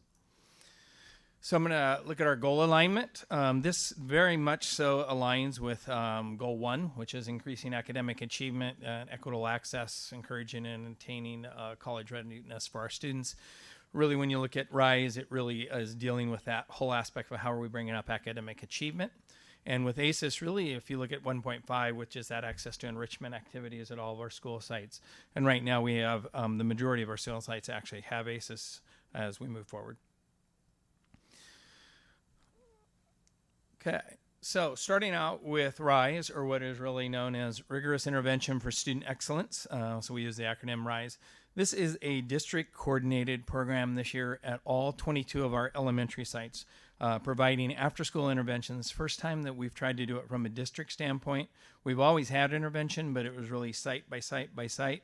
So the opportunity here is to really look at how do we improve the academic performance for some of our most neediest kids. So the goal of RISE is really to look at our students who are our most intensive kids and to work with them to try and bring them up to grade level standards. That takes some work, there's no doubt about it, but I think we're on the right track. RISE is operating 3 days a week. Currently we're on Tuesday, Wednesdays, and Thursdays for an hour and a half each of those days after school. Within that hour and a half, the students that are there are getting 60 minutes of a targeted instruction from our certificated teachers. And then recognizing that they still have the work that they're working on in a regular day. In addition to this, there is a 30 minutes of homework support provided within an hour and a half time frame that they get their total. As we look at RISE and what's happening with RISE, we start RISE about 20 to 30 minutes from the end of the school day. So we have different start times. If you've ever gone to our elementary sites, our first site gets out about 2:30, our last site gets out around 3 o'clock. One of the things we want to do is make sure that the students have time for a healthy snack, teachers are prepared, and it also allows that if we need a teacher from one site to travel to another site to teach the program, they have time to get there. So starting 5 minutes sounds really great, but all those things can't happen in 5 minutes. And so we really want to make sure it's successful. And so we have built in a 20 to 30 minute time frame. RISE right now is scheduled for 24 weeks out of the school year. We're hosting that in 2 12-week sessions. Our first session, which we're currently in, started September 10th. That'll go through about the second week of December. And then we'll start up again in January and go through roughly the last week of April. At this time, I would like to introduce Principal Millie Griggs from Kirshen Elementary, just to kind of share with you a little bit of what she's experienced with the initiation of RISE at her school, rather than me just talking about it from the district level perspective. Good evening, Board and Superintendent. It's a pleasure to host RISE intervention program at Kirshen Elementary School. We are definitely doing our due diligence to close the achievement gap, as evidenced in our distance from level 3. Not only do we have school-wide interventions throughout the day to provide additional academic support for students that need additional opportunities to meet grade level standards and to have opportunities to move on to be college and career ready by the end of their school year. But with the onset of RISE, RISE has provided an opportunity for additional. We have 4 classrooms at Kirshen Elementary School. We have 4, 2 foundational and 2 upper grade intermediate classrooms. And it's nice to see that we have, from the start, the inception of this program, we rallied behind the cause. We were the first site to be fully not only staffed with our teachers and support staff, and then also we had an opportunity to get some additional teachers trained. So in the event that a teacher has to be out for whatever reason, we would have a teacher, a substitute, to be able to pick up that classroom so that we wouldn't have any interruption to intervention. So I'm just really excited to have an opportunity to continue to provide support at levels for students. And again, it's not just intervention. Of course, as superintendent has mentioned earlier, we have a two-pronged approach. Our job is to make sure that we provide strong gift, and that is instruction first time.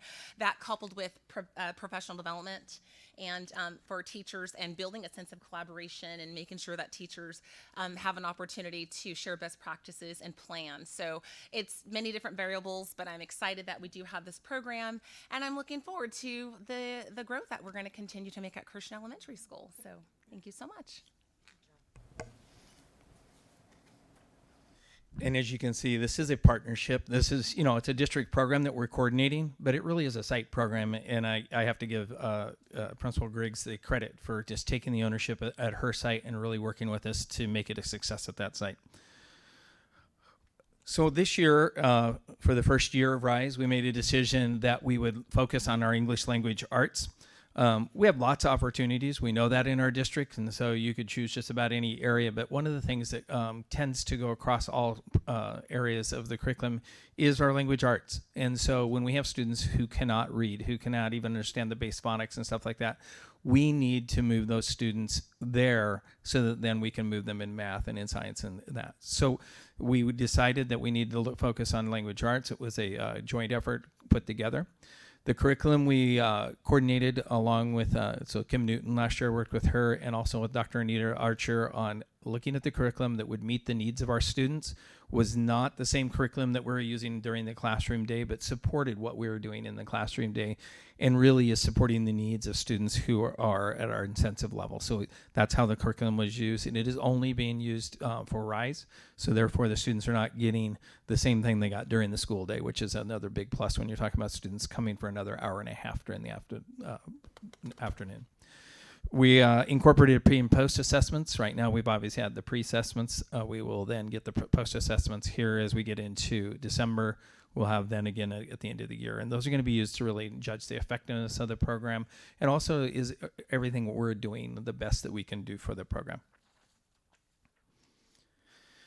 So our students, we wanted to make sure that we had a pattern for identifying them. These students that we are identifying, as I said, are our most intensive students. And so when we are looking across the district, whether I have a student at Marshall or I have a student at Muir, we're looking at the same multiple measures to judge those students to see who is it that needs the most assistance, target those students, invite them to RISE, and hopefully have them come to RISE with their parent support. These students right now could have been already in our ACES program, which we have a large ACES program, or they could be a non-ACES student. We're not differentiating, but we don't now have a lot more students after school than we've ever had before just with RISE. But we have students both participating in ACES that are in RISE, as well as students who are not participating in ACES for whatever their reason, also able to come to RISE. With that, giving an idea of the number of students that we've had in the program or have had. So you can see across the board there a pretty even distribution from grades 1 through 6. Obviously, we don't have data on our kindergartners when we started the year, so we targeted our 1st through 6th graders. It's about a 50-50 mix of boys and girls that are enrolled in the program. We've lost some students. We normally do. We've had students that move or parents make a different decision, but overall, we may be able to really maintain these students. I think we're going to have a very good correlation of data to look at who took a pre and who took a post, and obviously continue to look at opportunities and how do we continue to add students to the program if we have the need for those students, which right now we do. Moving on. Another school part for me after school is obviously our after school education and safety program. This is a program we've had for a number of years. We have it at a number of sites. One of the things that I think most people don't realize is that after school education and safety does have a mission and vision statement, and that we do have quality standards. So there are 12 quality standards for expanded learning in California. of which mission and vision is one of the standards we have. And when you look at our mission and vision, really focusing on the vision, you look at the 3 words up there that really stand out, which is the motivate, encourage, and empowering our students. That really is a key for what we're trying to do with our students, is to get them to become that productive member of the society that we really want. And like we talked with our college and career readiness, what do we really want? We want the next step for that is really we have to motivate them. We have to encourage them to try new things. And then we have to give them the opportunity to do it. And so the mission for that is providing the activities, providing the opportunities that they can actually explore and learn things that may or may not happen during their regular school day. ACES provides and is required to provide academic support and enrichment in a safe, and we do it in a safe, constructive environment after school. We operate every single school day from the end of school, whether that's at 2:30, 1:30, whatever time frame that school gets out that day, until 6 o'clock every single day that we are in school for 180 days. Currently, we have it at 23 of our sites, 19 elementary and 4 junior high. Those are all based on qualification for the ACES grant, is why they're offered at those particular sites.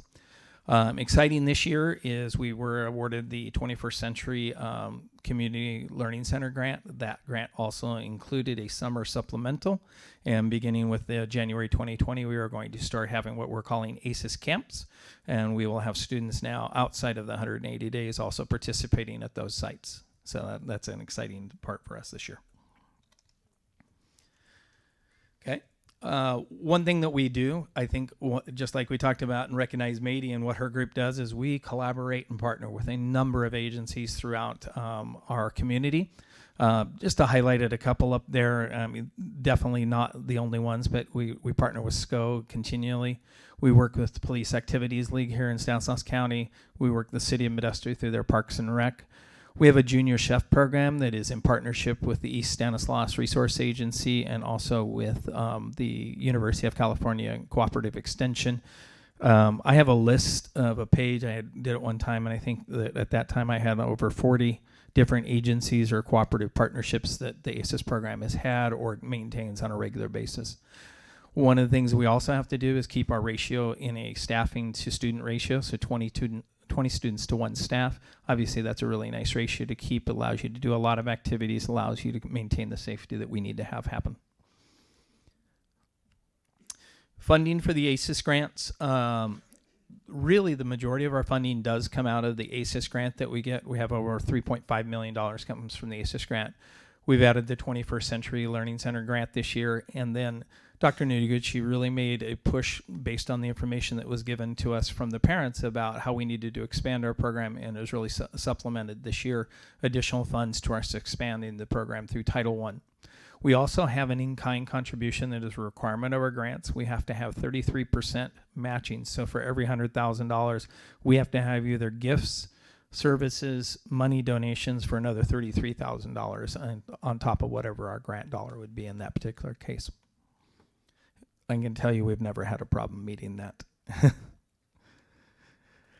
Giving you an idea for enrollment, and this is really where, one of the highlights this year, if you really look at it, is what has happened with this. So last year, we had approximately 2,500 students between our elementary and junior highs on a regular basis. Currently, as of early October, we had 4,600 plus students this year in the after-school education and safety program. Most of that has been at the elementary site. That's really been the focus of increasing the, where we had our wait lists. We had a lot of need. With that comes extra staffing.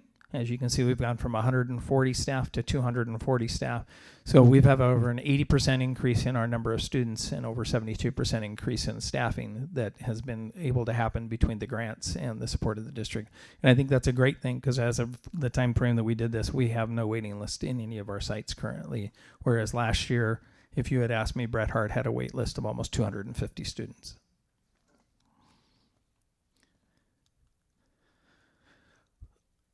What I'd like to show you right now is just a brief video. This, I will not take credit for this video, and it actually was done by an ACES staff member, but it kind of gives you an idea of some of the different activities and really talks to what we're trying to do in the program. So if we can play that for you.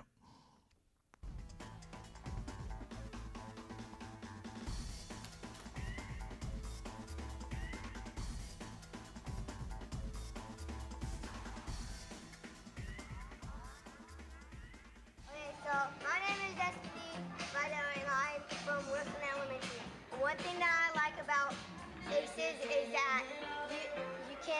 chance to have fun with your friends and other different people instead of going home and eating junk food and just chillaxing.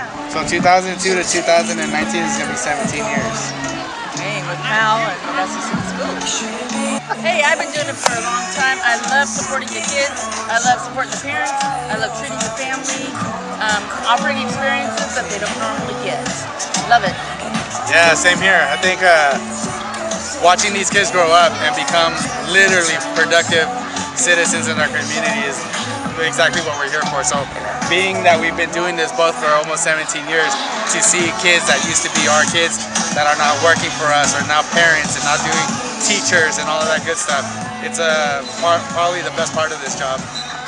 I'm Jaslyn and I go to Christian, and what I like about after school program is that they help you with your homework, you have designated times for power hour, you have snacks as soon as you get off to school, and also your leaders are very nice and you can talk to them. It's cool. I'm Martinez. I work at the Mark Twain after school program. Total, I've been working 15 years. And then working, you go else and go to work and just work with kids, man. You get to have fun with them, get to play with them, and you're showing them something new every day. And so, that makes it enriching and rewarding in itself. Hola, mi nombre es Isaac y vengo de la escuela Burbank. Y lo que me gusta del programa es que hacemos clubs y hacemos ciencias y deportes.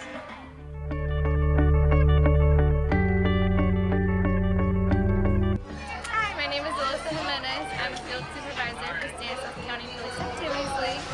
Working with PAL kind of changed my mind and kind of made me go into the direction of being a psychology major, because learning and seeing what these kids go through on a day-to-day basis, just being like a safe zone for them. So I'm very grateful for this organization to give me the opportunity to be able to help so many kids and to be able to, make my future working with kids.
So I wanted to say, hold on.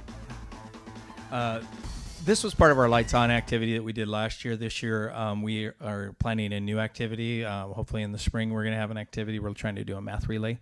But each year we try to hold different events. We have track meets. We have a lot of sporting events. One of the things that is required, besides, just the academics and stuff, is that we have our kids physically active on a regular daily basis. So as we look forward to next steps, really looking at, what do we do to continue to monitor our program, make sure that we maintain a quality program in ACES, and looking at additional opportunities. There's always that opportunity can we expand it and can we go further with it? With RISE, it really is looking at, we have a brand new program up and running. What do we do to make it more effective? Obviously, every time you're looking at something, you think you've done a great job, and then you discover, okay, forgot about this, forgot about that. We recognize that. And so really looking at continuing to evaluate the program using the pre and post. As soon as we get those results, we'll share those with you in a board communique. And then looking at, for RISE, we really want to look at the junior high next year and expand it, since we started with the elementaries this year. With that, you have any questions? Thank you, Mr. Hurst. Look, every light's on. That's because this is such a good topic. It just is. There's nothing but good here. Trustee Newman was up first. After that, I got to start just pulling straws. Board President, do you mind if I say one thing? Steve is much too Do humble. not say as anything. I need to. I want to publicly recognize Steve Hurst. He actually, if you guys saw the Facebook did. post, yes, he was awarded the Visionary Leadership Award from the Expanded Learning Division of California Department of Education, and that is in part because of the commitment that he's put forward in our, I mean, honestly, in my opinion, an exemplary ACES program. Well deserved. He's got a great team, great leader. I shared that immediately. That was all good. Trustee Newman. Well, thank you for pointing that out, Mr. Herbst, and thank you for your Thank work you. on this, Appreciate Mr. it. Hurst. So I am so excited because the whole time I've been on the board, we've had wait lists on every single one of these ACES programs, Pretty and much. it's just so exciting to see that after 8 years.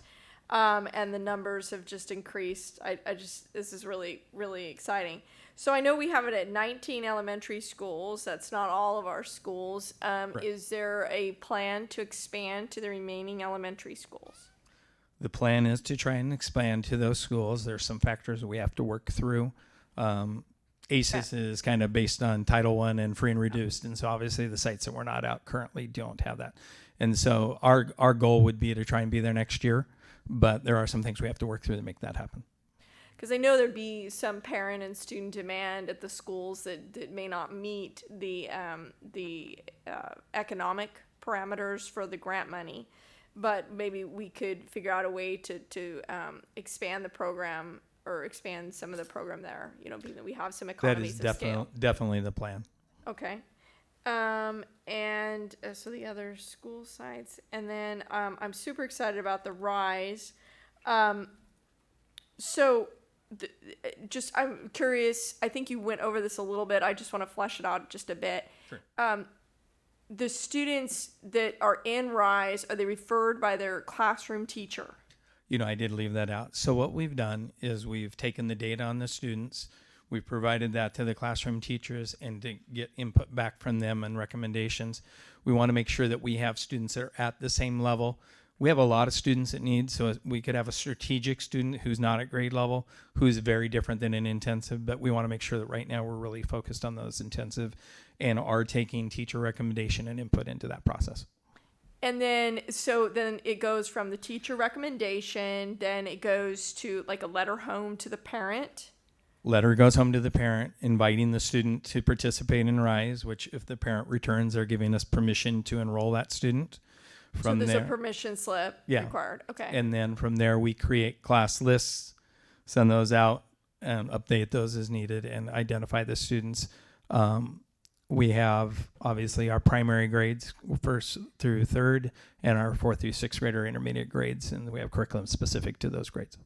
So the students that have been referred into RISE and their parents have signed a consent, what about transportation home?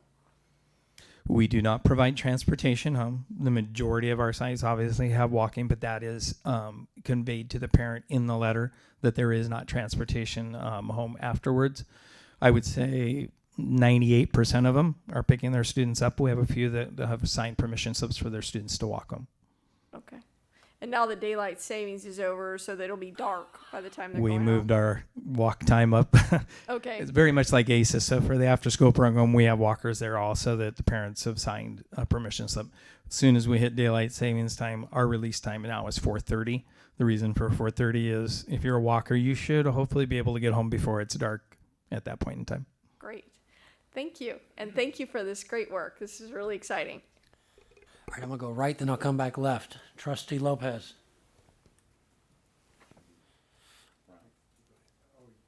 I was just going right left. Trustee Brown. They all went on at the same time. I can't tell order. Wanted to make sure Trustee Lopez didn't have something he wanted to present.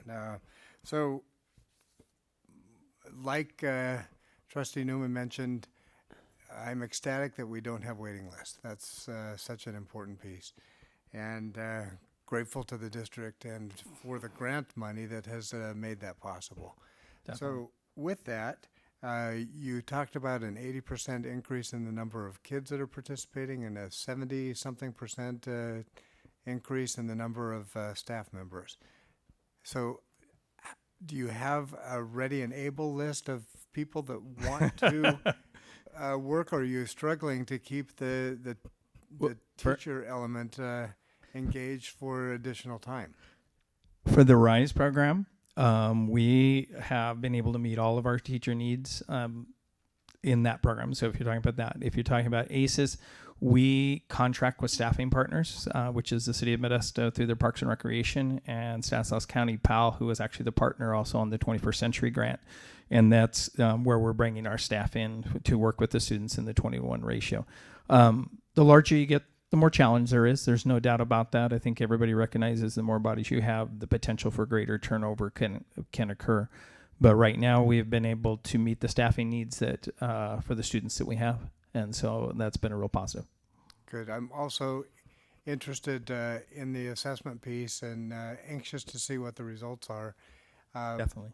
The question that I have on that is how much individualized instruction is able to be provided? So the way it is structured, obviously, within our contract, we had a number of a minimum and a maximum. We've stayed pretty close, probably more so to the minimum across the board. It is mostly group instruction, but it is designed as a group instructional piece. So if you take, for example, the Haggerty Phonemic Awareness, which we use, that is not something you can use it one-on-one, but it really is structured. You can sit there with 15 kids and do the exact same program with the exact same results. And so that was part of the selection of the curriculum, is to really make sure it was meeting the needs of the students, but also meeting the setting that we would be able to provide for them. Good. And then just one last question. Since this is voluntary, can you give us an idea of how many of our students that have great needs are choosing, or their families are choosing, not to participate? I don't know that I can give you a percent, but it's a lot more than I wish that we were having. I don't know that everybody always sees the benefit of it from a parent standpoint. So there has been some education standpoint, and we've gotten people to sign up after the fact by having those conversations. But we also fight, hey, my son's in football, and that's more important to me right now than what happens with academics, and we lose that student to the football. And that's just unfortunately going to be a case that we'll continue to battle. Yeah, well, I'm hoping that with the assessments we can have some additional draw of opportunity and learning. I would say I expect to see that, and I can tell you that my feedback from the teachers, my conversations, is they are very excited about what they're seeing with their students and the progress they're making, even though we haven't given the second assessment. They're just seeing it on a day-to-day basis, so I really expect we'll see that. Great, thank you. Steve Lopez. Well, I was just going to ask about the pre-assessment, but you kind of answered that we don't have that at the moment, so I'll defer my time till the end when I just want to say what amazing work that you guys are doing, but I'll save that for then. Trustee Irvin. After school. It's all your area. Yeah. I just want to comment and say thank you for all the great work you've done. My history in after school is basically I was the first after-school coordinator here at Modesto City Schools when we got our first grant in 1998. 21st Century, we were one of 99 school districts to receive the first grant.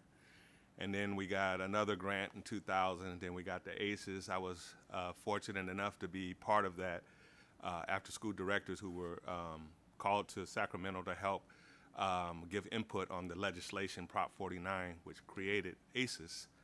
And so got a chance to work with some amazing people, Christy, Chris, there's a few others still there. Yes. So I'm just really happy that it's expanded, it's gotten more academically focused, and there's some amazing things happening with our ACES in 21st Century. So it's almost like I'm a proud papa of, but just thank you for all, and congratulations on the award. And, appreciate it. And keep up the amazing work, because it happens after school too. The school day doesn't stop after the bell rings, as we all know. So again, thank you. Thank you. Trustee West. Yes, I think this is amazing for our students, so I really appreciate that. I just have a couple of clarification questions. Sure. The RISE program is more academically inclined. RISE is an academic intervention after school. So that's its sole purpose is academics. And we have 4 classes at Kirschen, and so do we combine 1st through 3rd grade and 4th through 6th in those classes? How are the students divided? They're relatively first and second in a class, second and third would be in a class, and then again, but with the testing, we're also able to move students, so based on where they group best to move them. Okay, awesome. So ACES is primarily enrichment program. ACES has 2 components. It has to have an academic support, but the majority of the time I'm going to say is enrichment. Yeah, probably 80% of the day is spent in enrichment activities. And how are they invited? It's different than the RISE program. Is everyone welcome? Or Everybody. As long as you attend the school or at your home school, you have the right to enroll based on space availability. And currently, we've been able to do that this year. In the past, unfortunately, we weren't. So they're not identified. They're just all welcome. Anybody can attend. And in the acronym, where does the safety come from? The word safety in ACES. After school education and safety. If you go back to Prop 49 and what brought Prop 49, going back to what Dr. Urban said there, the premise for after school education and safety program was we have a lot of students after school who had nowhere to go, no safe environments, anything to keep them. And so that's where the whole proposition came about is what do we do with students from the end of the school day until parents get home to provide them a safe location and then expanded upon that to really what the program has become. So we provide the safety net, but we also provide so much more. Well, I think that it is a lot more because I know one of my neighbors is a stay-at-home mom, and her son is in 3rd grade, her oldest, and goes to the ACES program at his school and loves it. She's really surprised that he doesn't want to come home. He'd rather be at school. So it's not just for students who don't have parents at home. I think it's for all students who want opportunities to enrich their lives. I'd agree. Thank you. Trustee Marks. I think all of my questions are answered. I had one, but you had asked it because I wanted to know the difference in the academics. So but I do have a question on, there was a slide that showed the forensic science from Enoch's at the school site. Was that the RISE program or the ACES program? That was actually during the ACES program. So we partnered with them. They came out and worked with the kids. And we've done that not only like in a big event, we've done it individually within the sites, depending on the individual site. It was great seeing the kids all interacting and then the high school students interacting with the elementary students. So I thought that was really neat. I think it was elementary, but I don't know. They were elementary and junior high actually in that group. Could have been both. Okay. So just thank you. It's really great to see how far this program has come over the years, because I do remember, like John is talking about it, it had a long way to go in the past, and just to see how many students are involved and the enrichment programs, the partnerships are incredible. I mean, just looking at this list that you gave us that wasn't on the slide, it's a really great list of different programs that are participating. And it used to be mostly PAL is what I remember, is PALS was the main supporter of after-school programs back in, I guess, the early 2000s. Both PAL and City Modesto have been probably our City, longest that's right, Parks and partnerships Rec. because of with the staffing, but Yes. there's so much more to the program than just staffing, obviously. And it was nice to see Maddox Youth Center. Totally, I mean, I remember when it was going through its remodel phase and we couldn't meet there, and then now it looks wonderful. I just haven't been out there since that happened, which I know was a while ago, but it's so great to see it. I've toured the program many years ago, but it'd be nice to go back and see all these awesome things that students have access to, and I hope more take the opportunity to engage in that after-school program. And in RISE, I'm happy that this is our first year in RISE, so we're going to find out how it does. And I know, I just can't imagine that it wouldn't make a big difference, but I'm looking forward to seeing that report in the future and how that's going. Trustee Irvin?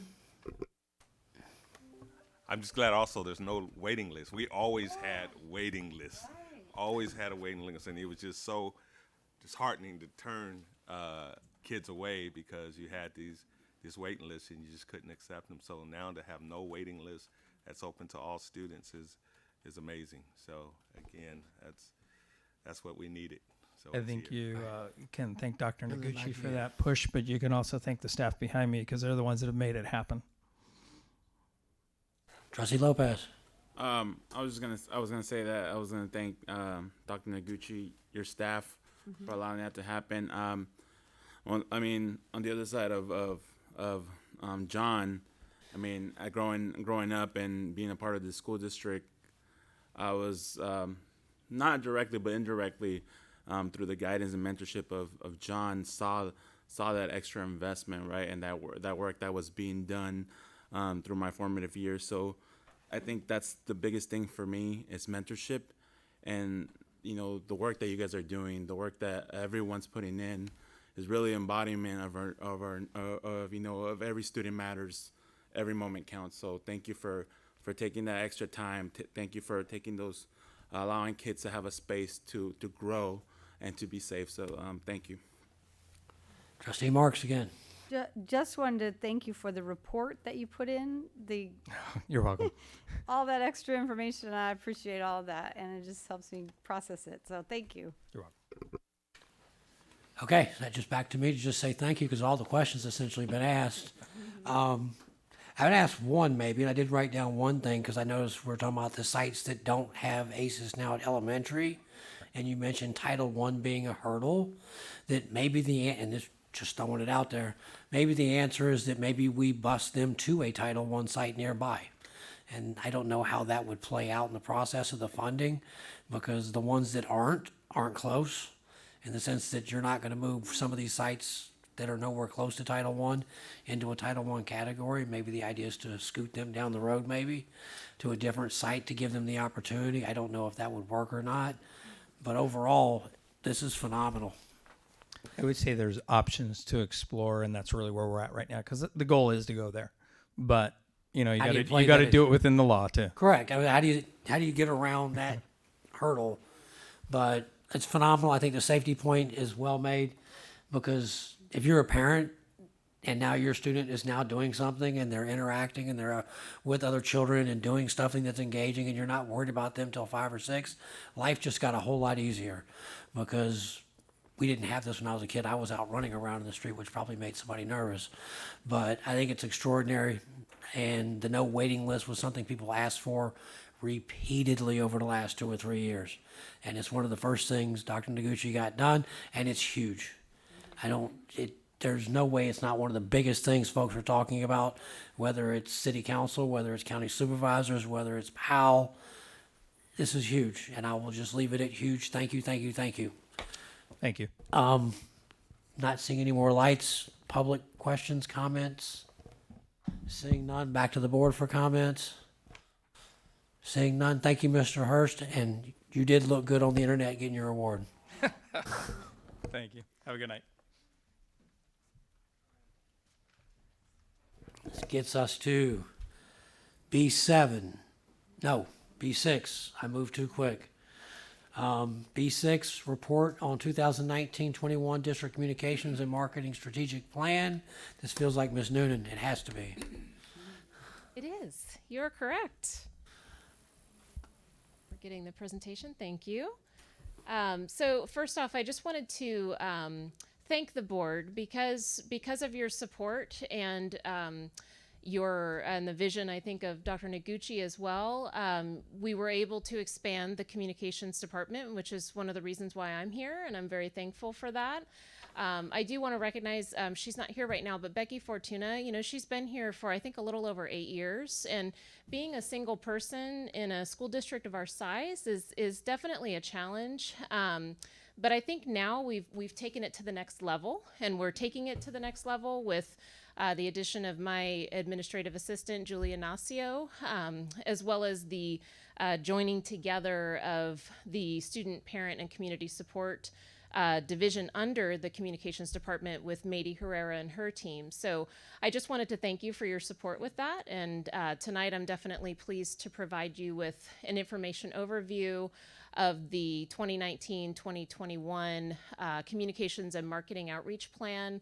The first thing that I'll do as well is I'll explain the why behind a lot of the outreach methods that we're looking at using, as well as different strategies for sharing our positive story. I think that's huge. And I do want to give a shout out to many of the school sites. And I don't, well, Millie left. I wish I had said this before, but Kirshen is wonderful at sharing positive pictures with us. And I don't know if you saw it, but they had a challenge where the kids were like balancing cookies on their nose. And it was just, it's great. They do pizza parties, but they're all for a reason. They're positive behavior intervention strategies. So it's really giving kids that connection and furthering their education journey. And they're not the only school that's doing that. We're getting many positive stories from various schools. And then the next thing I'll do is I'll go through the different tactical goals and some of the key takeaways as well for growing awareness about our district. And then I'm happy to take any questions. So first off, in terms of the alignment with the district strategic goals, I honestly see this as aligning with all 5, which is kind of my mission as I go through, but it does have direct alignment with goal 3 and 3 of the strategies, as you can see below, in terms of promoting the different students and families and programs that we have here in community partners, increasing our two-way communication with stakeholders, as well as improving customer service. And Becky and I actually just instructed a 6-hour customer service and welcoming schools class this past Saturday with about 70 staff people were there. It was great. It was a beautiful day. So the first thing that I want to do, I found this graphic and I thought it was great, and it actually breaks it. I'm going to break it down into the different pieces, but how do we grow our outreach efforts and where does it start? It really starts at our foundation and our roots, and remembering the long, rich history of our district. We're approaching our sesquicentennial, and I'm very proud that I could say that word, our 150th anniversary. The city of Modesto, actually, their 150th is next year. Our 150th is in 2021. And that's a huge accomplishment. I invite people to come to the district office to see some of the ledgers. I was just looking at one of the ledgers. It was from 1924. And it was showing how much people were getting paid. And I was amazed at how nice the handwriting was. But it's really celebrating our long, rich history and maintaining a focus on the district strategic goals, but also really honoring our community partnerships and the key advocates, because we wouldn't be where we are without our community partnerships. So the next thing in terms of what holds a tree up, it's the trunk and the branches. So when you look at our internal and external support structures, definitely the parents, their engagement, I'd like to see that increase, which is one of our focal areas. We also have the leadership, both at the district and at the school sites. Teachers, classified staff, really all of our staff. We wouldn't be able to do what we do without them. But and then we have the community partners and the service organizations and local governments as well. Then when you look at our students, so they're the reason why we're here. They're the heart of what we do. And so it's really looking at how do we uplift and support and grow our 30,000 students, close to 30,000 students, to really prepare them for life, whether that involves post-secondary options or just preparing them for career and adulting, as I call it. But it's really looking at improving student learning outcomes. That's the heart of what we do. So how do we do that? We do that through so many different programs. I would have needed probably 50 PowerPoint slides in order to highlight all of our programs, but this is a very high-level overview. But when you look at a lot of the different high-impact programs, I think this is one of my missives that since I'm here is to really highlight a lot of the great work that we're doing that really over the years has gone kind of unspoken, but it's very, very important to promote that and to show the difference that we're making in so many people's lives.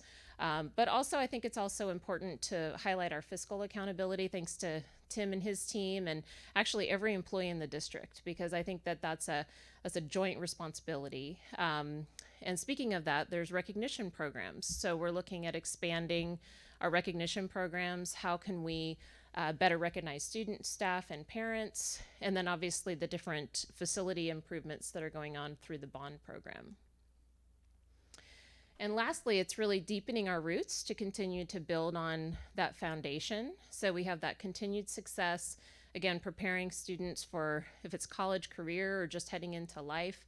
and really honoring and valuing the families that we have, because there's such a strong familial support network that's here among many of our students.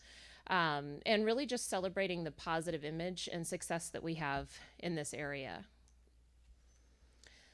So next, I just wanted to go through the 4 key components of the public relations and communications and marketing plan.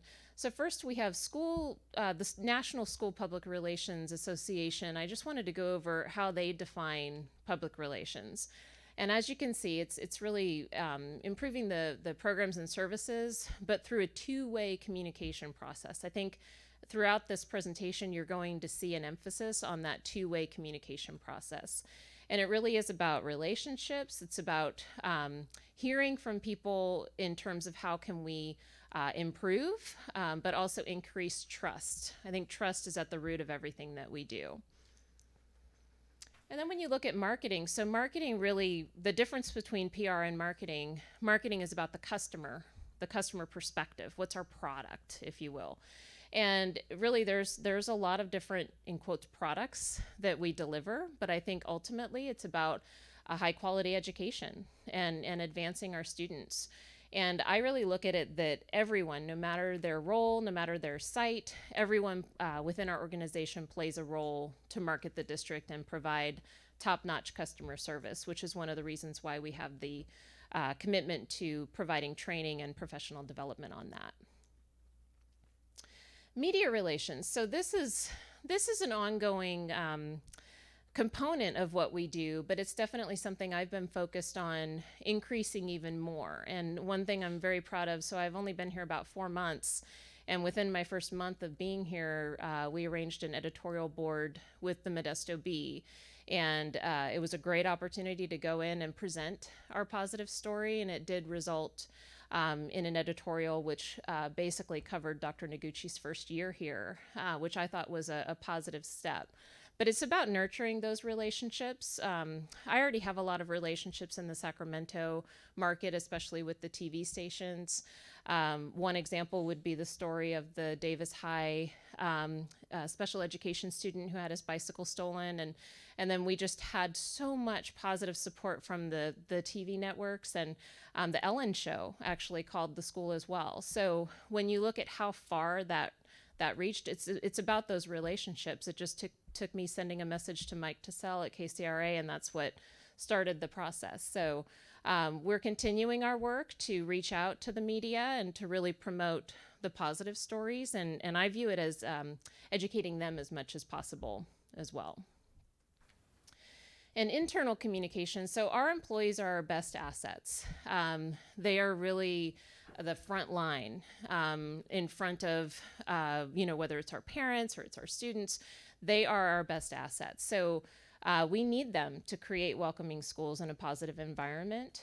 And our goal is to help them be knowledgeable ambassadors and champions. So I'm really embracing the word champion, because I think that's what they feel like, or I want them to feel like. They're kind of everyday heroes, which is one reason why we have the MCS Hero as the employee award. So as you can see, it's about, the common theme throughout is 2-way communication. So just to highlight a few of the words that I've crafted as part of our communications vision statement, is that we're really going to take a proactive approach to 2-way communication, both internally and externally. We have quite a large network. We have close to 4,500 employees. And when you look at such a large group, it's not just a one-size-fits-all approach that's going to reach everyone. And same with external communications as well. So we're really dedicated to having efficient and productive communications that tout the positive story of Modesto City Schools. So as part of the research and planning process, you have to identify who you're talking to. So our audience groups.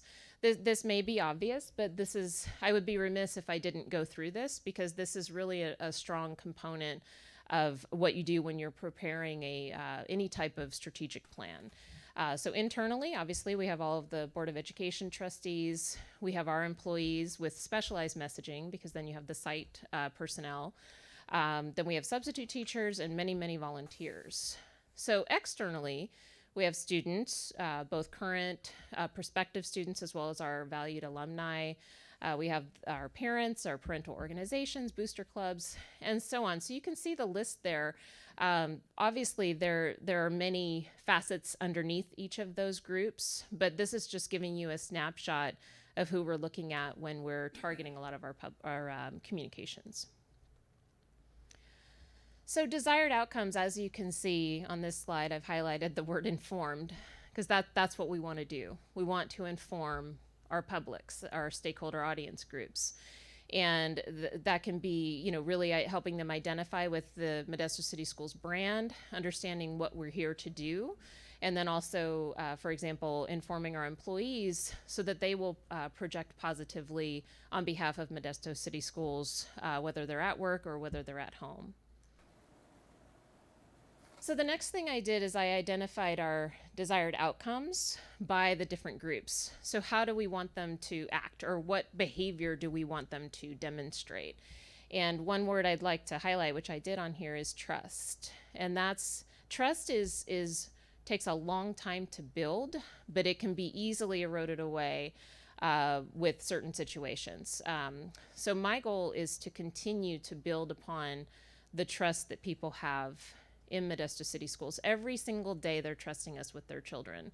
That's huge. That's huge. And during the customer service class, we talked about how do you deal with a parent, for example, who comes in and is frantic? And you really have to think about that's control. They're relinquishing control because they're basically entrusting us to care for and to uplift and educate their children. And that's a huge responsibility. So what we want to do for our employees is to help them work together as a high-performing organization. And on the other side is obviously for the external groups is to support Modesto City Schools through their commitment, through perhaps monetary measures, through the bond that, for example, that was just passed, and then really taking an active role in their students' learning journey as well. So next thing I did before we get to the tactics is I went through just an example of some of the different communication vehicles that we have available to us. So externally, this gives you a snapshot of the various tools and vehicles that we use to communicate our message. This is by no means, the list is exhaustive, but this just gives you an idea of some of the different tools that we have and are actively using. Internally, same thing. So some of the specific things here is obviously our intranet of MCS Online. That's a valuable resource. We do use, for example, School Messenger with our internal staff as well to push out messages. And then we're enhancing the recognition program as well with different staff groups across the district. And then externally, in terms of the interpersonal networking and community outreach, I think this has been one area that the district has really, it's a great thing that we're doing in terms of dedicating additional resources to this. So I'll go through some of the groups that I'm networking with, but having that presence and that face in the community is huge, bless you, to show the support and that we are a collaborative partner. I think that is a huge commitment, and I'm very proud to represent the district as part of that. So on to the tactics. So tactical goal number 1, this is divided into basically 5 overarching tactics. These are by no means the only tactics that we have, because within these tactics there are subcomponents, if you will. But the first thing that I mentioned was facilitating connections and outreach among community stakeholder groups and various district staff. So, for example, that includes the Key Communicators meeting, which is a group of various external stakeholders who come in about every other month to meet with the superintendent and myself. And we talk with them about the voice of the community and what's happening so that we can really understand if there are programs that are needed or to get feedback on what we're already doing. There's also the Clergy Council, so it's been a pleasure to go with Vice President Marks to those meetings, and I'm looking forward to more. I'm also involved in the Chamber of Commerce, the 2019-2020 Leadership Modesto cohort, and that's just been great. I'm really enjoying it, especially since I'm new to Modesto. I encourage you all to use the hashtag #GloriousModesto. But there are so many wonderful activities that are going on to revitalize the community. There's also the Rotary and then the City of Modesto, and you'll see in future slides, but Modesto Police Department, Modesto Fire Department, the Sheriff's Department. So we're building relationships with all of them. I don't think that those relationships have really been established in the past, so I've been happy to reach out to establish those. So I'm also researching the feasibility of conducting community forums or a town hall meeting, and I'm trying to have that done by December, the research component, but the actual town hall would take place before the end of the school year, so probably in the spring of next year, and that would be a feedback opportunity for the community to talk with us, but also for us to provide information. Also providing staff with training, like I mentioned, on welcoming schools. So there was one of the trainings took place on October 14th, and then the one that I taught, myself and Becky Fortuna, was just this past Saturday, and then we're looking at adding additional classes as well. And obviously Mady Herrera and her team with student, parent, and community support services, they are really doing great work to engage hard to reach families and students. I'm thoroughly impressed with the operation that they are running. And last on this tactical goal, we have the social media dedicated resources to produce a 15% increase. And I'm happy to report, so I just ran the numbers before tonight's meeting, and we're roughly at about a 7.5% growth in Facebook in just the first 1/3 of the year. We started at a little over 6,100 followers, and now we're at a little over 6,538 is our is our follower population on Instagram. So Instagram hadn't been used since 2017, I think, when I started, and so I started posting, and we've now exceeded our goal. We're at 110% growth. We started at 292 followers, and now we're at 609 in just a very, very short time. So I'm really happy to see that. So for tactical goal 2, this is more related to maximizing, using the different media that we have available to us to maximize awareness about the district. So on the website, for example, I'm working with Russ and his team to look at updating and refreshing the website. This is quite a process, so this is not part of this school year. We would be looking at next school year, and at this point we're evaluating if we would use in-house staff, which our in-house staff already do a great job with the website, or if we would have another tool that we would add, but we're starting to work on that process. In the meantime, I've already started reaching out to the school site personnel to encourage them to keep the school pages updated. That's huge because that's a lot of the first contact that people have with the district. The other thing that I started is ensuring that our district-wide calendar on the homepage is updated with relevant information, and the schools are also updating theirs as well. Then we have the print media. So this is really preparing promotional materials for parents in the feeder districts. And there's a lot of activity that's going on right now with the outreach with the feeder districts, obviously to get the kids enrolled for next school year. And then since I've started, I've kind of been a marketing plan machine. So I have created several, one of which is the attendance awareness campaign that's already in the implementation phase. I'm working on a marketing plan to promote the registration process, as well as the career technical education and specialty programs. I'll be doing one on the bond measures, but that'll run, start next spring to promote awareness of the work that happens next year. And then several other that you can see on there as well. So for tactical goal 3, this is really focused on the internal communications components. And one thing that we're working on is establishing an internal ambassador network, which would be similar to the Key Communicators Network. And it would be one person from each school site that would meet with Dr. Noguchi and myself, again, to provide feedback and how we can improve and things that they are looking for, and we can try and meet those needs. In terms of other internal communications, we already do an e-news internal newsletter that Becky handles twice monthly. That's going great. It's actually, the content has expanded a little bit since I started. We're also doing the In the News clips daily. I know that you all see those. We're promoting, I don't have it on here, but we're promoting the professional development opportunities. As I mentioned, we're looking at enhancing the intranet site. And for the future, we're looking at having a staff orientation video. We're also enhancing the recognition program, and I'm really happy that we set a date for the Modesto City Schools retiree dinner of May 21st next year. I think it's been about a decade since we've done that. So I'm very happy about that. And then we're in the process right now of processing several nominations for different groups to award and recognize our staff. Another component of that is we're looking at doing a Employee of the Year for Modesto City Schools that would be awarded by the district. Tactical Goal 4, this deals more with safety and crisis communications. So I know Tim Zierli and his group are the lead for many of the local emergency response training.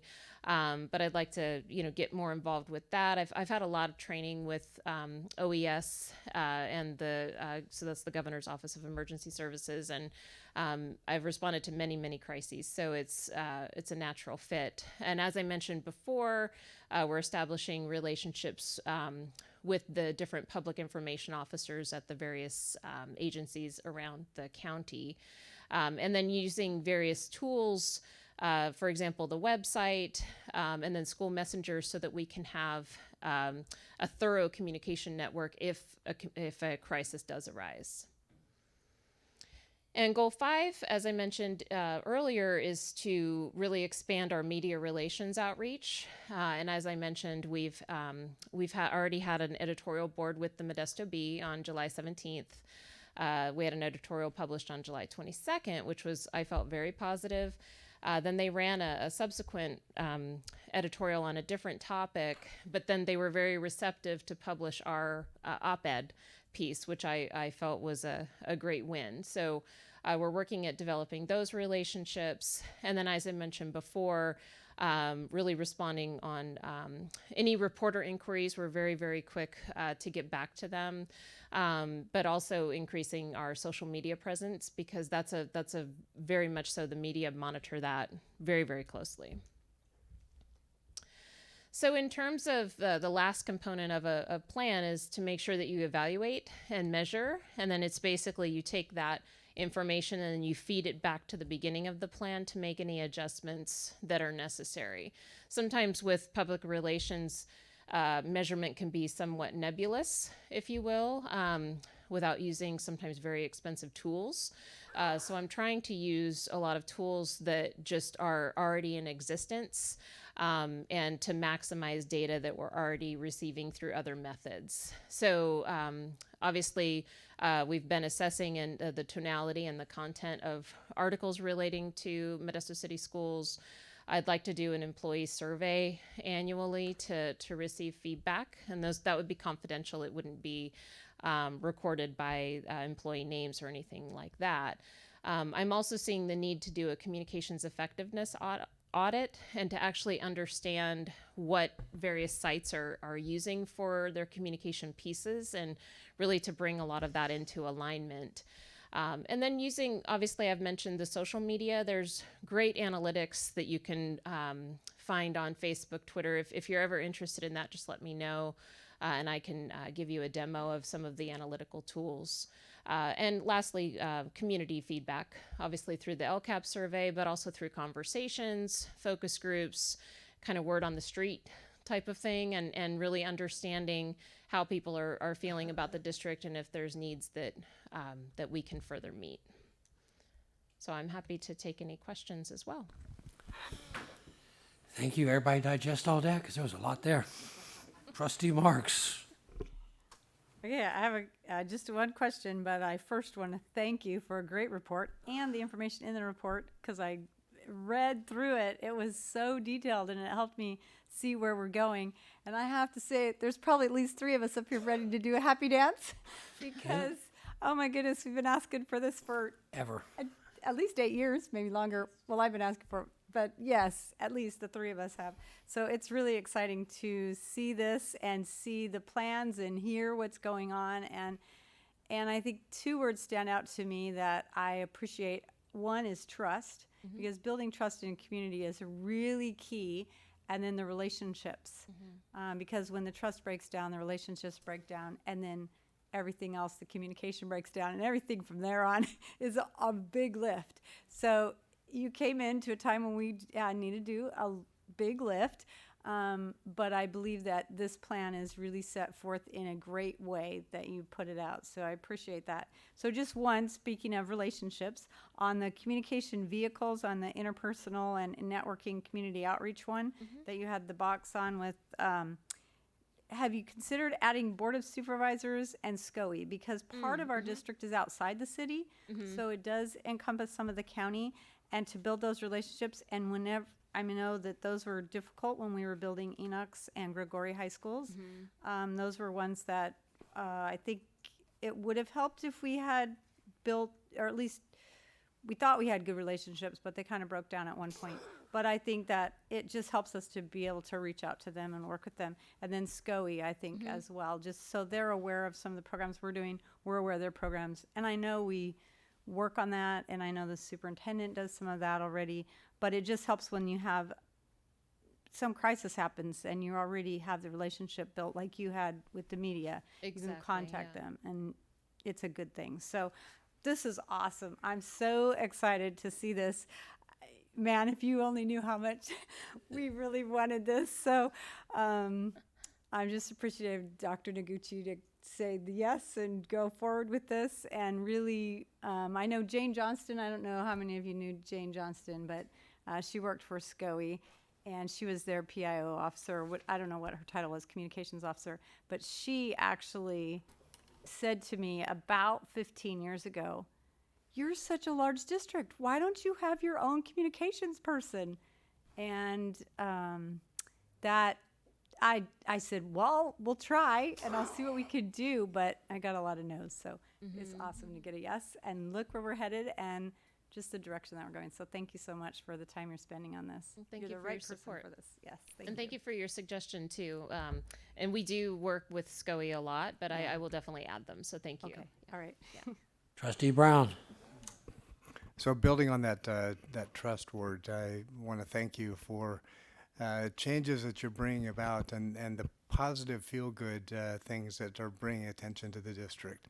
Loved the story this weekend, and have to admit that I was sobbing, and Cheryl came and found me and asked me what was wrong. I had read the story and was just overwhelmed by my emotions of how I felt about the attention that was given to that student and his family. So thank you for that. Those kind of things help build positives not only for the district but for our entire community. And the name Modesto is positive when we have feel-good stories. So let's keep that going as much as we possibly can. You got it.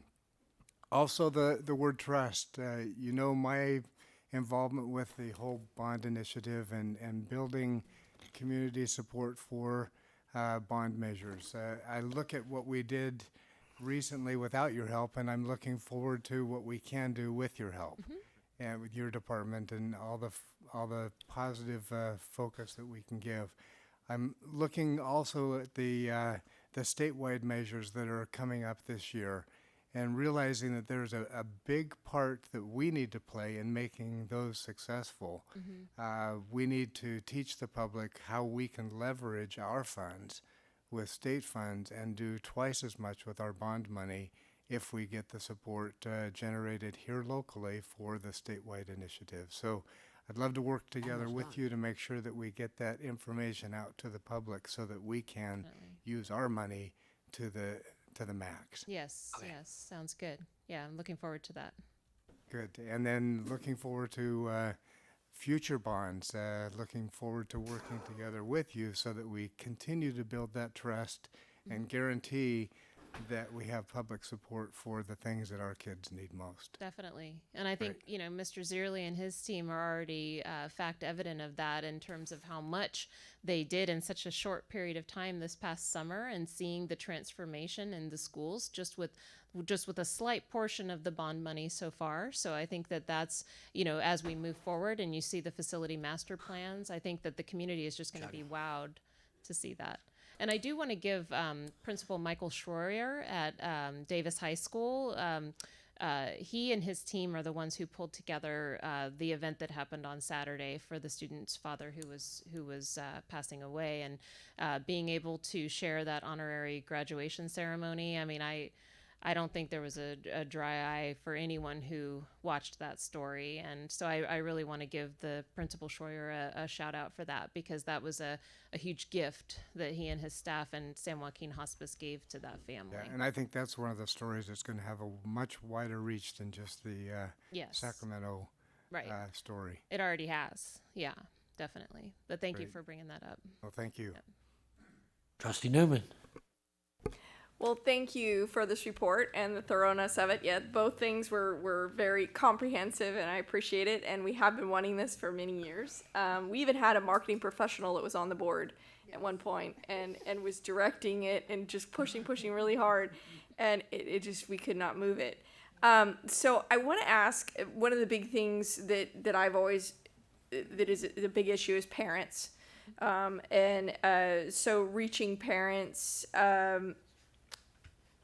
particularly our English learning parents, or parents that don't speak English.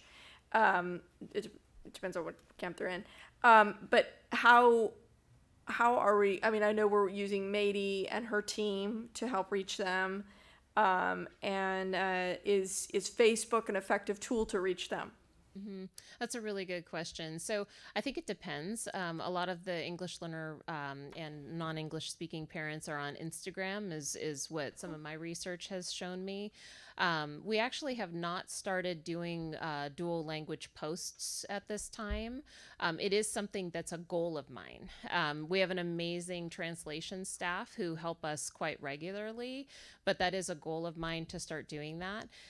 Any materials, for example, K through 6 that we send home, because that's the grade levels that we can still send materials home with the children, they're always translated. So no matter what it is, they're always sent in both languages, English and Spanish. But it is definitely our goal to increase that outreach, and we partner a lot with Lauren's team as well. They have a Twitter account that's specific for the EL services, and I think, do you post that in Spanish as well? Yes. So and then the DLAC District English Learner Advisory Committee. I did it. So I know I need a round of applause for that. But those are posted in both languages on Facebook when we put that out. But that's a great point that you bring up, and it is something, because I think that furthers our commitment to being inclusive as well, rather than exclusive. So it is something that we're looking at adding in more detail in the future. And I particularly appreciated the phrase in your report, the two-way communication. So I think that's important for that. Right. Thank you. Thank you. Trustee Lopez. I just wanted to ask, how are our Spanish posts doing? Are they getting some traction? Are they less liked, more liked than our English post? Or Actually, I don't know that. We had a little snafu with getting our password fixed. I definitely want to know that and how we're reaching our community. I'll get back to you. yeah, 'cause, I mean, in talking with inclusiveness and exclusiveness, I was thinking on top of my head, like maybe having a Spanish only Mesto City Schools Facebook that run parallel to actually see how, because I know that, you know, then we would open the can of worms of where we go from there, right? But how many Facebook accounts we would have, right? But I know I from what I gathered, yes, a lot of our Spanish speaking folks are in Instagram and in Facebook a lot still, especially the older mid-range individuals. Right. And some of my work and as marketing that I've had in the past, I've come to know that. But yeah, so thank you for all the work. Oh, sure. Thank you. I want to know if I'm a mid-range individual or not. I'm probably older. I knew that was coming. You took my Instagram thing. It didn't occur to me that Hispanic population, I thought kids. First thing I thought was the kids because they don't mess with the Facebook and the Twitter. They do the Instagram and the Snapchat. I tried Snapchat. It was an epic fail. I never got past login. So I didn't even get a chance. I was just trying to track my daughter, and I gave up and just said, I'm just going to call her. There you Trustee go. Brown, you have another one? So I'm curious if, Krista, you've had a chance to work with Arnoff and his interhigh group to make sure that we can promote through the all of your communication things that they're accomplishing at their site. Right. Not yet. So that is on the list. It's actually in the strategic plan that I'd like to further explore the Interhigh Council, perhaps go to the meetings. But it is something that's definitely on my list to get more involved in. Yeah, I think it's a huge resource. You're up, Arnoff. All right, and then to add on to that, we could for future put that on the agenda, and then like all the kids are tech savvy nowadays. We could post social media about all this stuff. So Oh, wonderful. yeah, And I'm happy to come to one of the Interhigh Councils and perhaps give this presentation too, if you would like. Happy to do that. I can send you the dates and Okay, whatever. that sounds great. Yeah. Thank you. So, now we're back off. So yeah, I think, and then to echo the other points they made, I think partnerships was one of the key things the community drove when we first started going out looking for a superintendent and doing that search. When we look at those key metrics that the community was looking for, that was one of them. I think that's big. I think the website is way overdue, and that's something we've talked about for a lot of years. It's not easy to use, and I know what I'm looking for, and I can't find things at times. I will not offer my WordPress help to Russ because it gives me as much of a migraine as anything. Arnoff does websites, but they can be frustrating. But I look forward to seeing how that works out and sort of adding in those components to the schools and the curriculum and sort of the things that parents will go looking for. And that may go back to Adolfo's point on translation as well. Because I think almost anything we're doing, if we're talking about parent outreach, it's almost got to be flippable. And maybe some of that's possible with Google Translate. I don't know. But I think that knowing our community, I think if we're trying to reach parents, that we really do need, especially, I think it doesn't change elementary or high school, but I certainly think anything K through 8 certainly needs to be both ways. Otherwise, we're missing a huge chunk on the first pass. And great job on the social media stuff, because you do see a lot more of it. You just do. I mean, it just pops up day. And That's our goal. And, I think it was Saturday when you sent out the one about Davis. And I think I replied to me, I said, that's why I like Mr. Schroyer, because he was our assistant principal at Enox. And I thought that he would be a really good match over there. And it just goes to show that faith has been trusted. But yeah, he's awesome and he does a great job. And you get that stuff out, it changes, because all of a sudden that whole story changes the whole day. But all things equal, great job. Been looking for this years. Keep on trucking. Thank you. I believe I have to go out to the public. Questions, comments on communication program? Seeing none. Back to the board. Any more comments? Seeing none. I have 2 Post-its. One says keep chugging. One says take a short break. Is there a consensus here? Keep chugging? Okay, I didn't want to make an arbitrary dictatorial decision. We've got a couple things left, so we're going to keep chugging. B7, approval of Modesto City Schools 2020, 21, 22 school calendars. I lost my little sheet, but I'm assuming this is Mr. Henderson. He's waving his hand. Yes, sir. I'm excited to bring for your consideration this item recommending approval of the 2020 through 2021 and 2021 through 2022 school calendars. And of course, approval of these calendars requires formal board action. So it's recommended that the board approve these 2 calendars, and I can take any questions. Questions, comments? No, Chad was first. He was early on the button. He wins the buzzer fight. Just curious what our interaction has been with the feeder districts. Are they aware of what we're doing? Yeah. I spoke careful with that I have a mic. meeting with feeder district superintendents every other month. I said that it was coming, moving forward. I have sent 3 of the superintendents that have asked, just a draft. It's what you have before you tonight. And I will be sending out to the rest of them tomorrow once it's approved. So there was already feedback for it. Trustee Marks. I just want to say publicly, thank you so much, because we've been asking for this for a really long time. And you and I talked in one year, we had to go count month by month for the days and approve each month the days that we were going to be in school. So I just appreciate that we have 2 years out. The teachers union has agreed to this, and classified staff, and I'm sure management. So I know it'll help all of our teachers. Because I've had a lot of feedback from teachers over the years. Can you guys get a calendar longer than, well, by the end of the year, it's only 2 months long, so they can't plan their vacations. So I just really appreciate this. Thank you. And I have to extend your comment, thanking 3 gentlemen in the audience, Chris, Yasser, and Doug, for just being, being a part of the calendar committee and having the conversation, explaining, I think over the years, just getting the calendar to an agreeable spot that, sometimes it's a compromise that we're looking at sometimes for them and likewise for CSEA, but they've been just instrumental in getting us to this point. So we appreciate the collaboration. Trustee Lopez. I'm just gonna make a quick comment when we're talking about communications and outreach.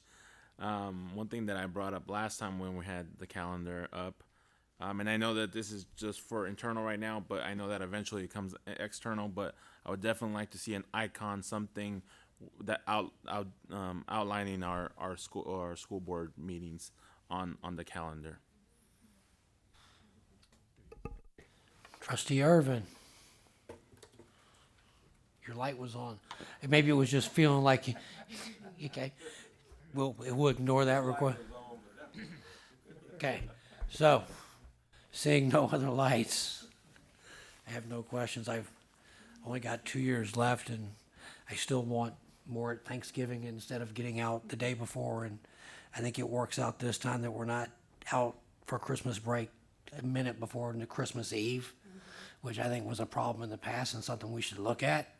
Because if we're releasing folks on the 23rd or the 24th, that makes it a bit tricky. That isn't the case, but otherwise, happy. I have no questions or complaints.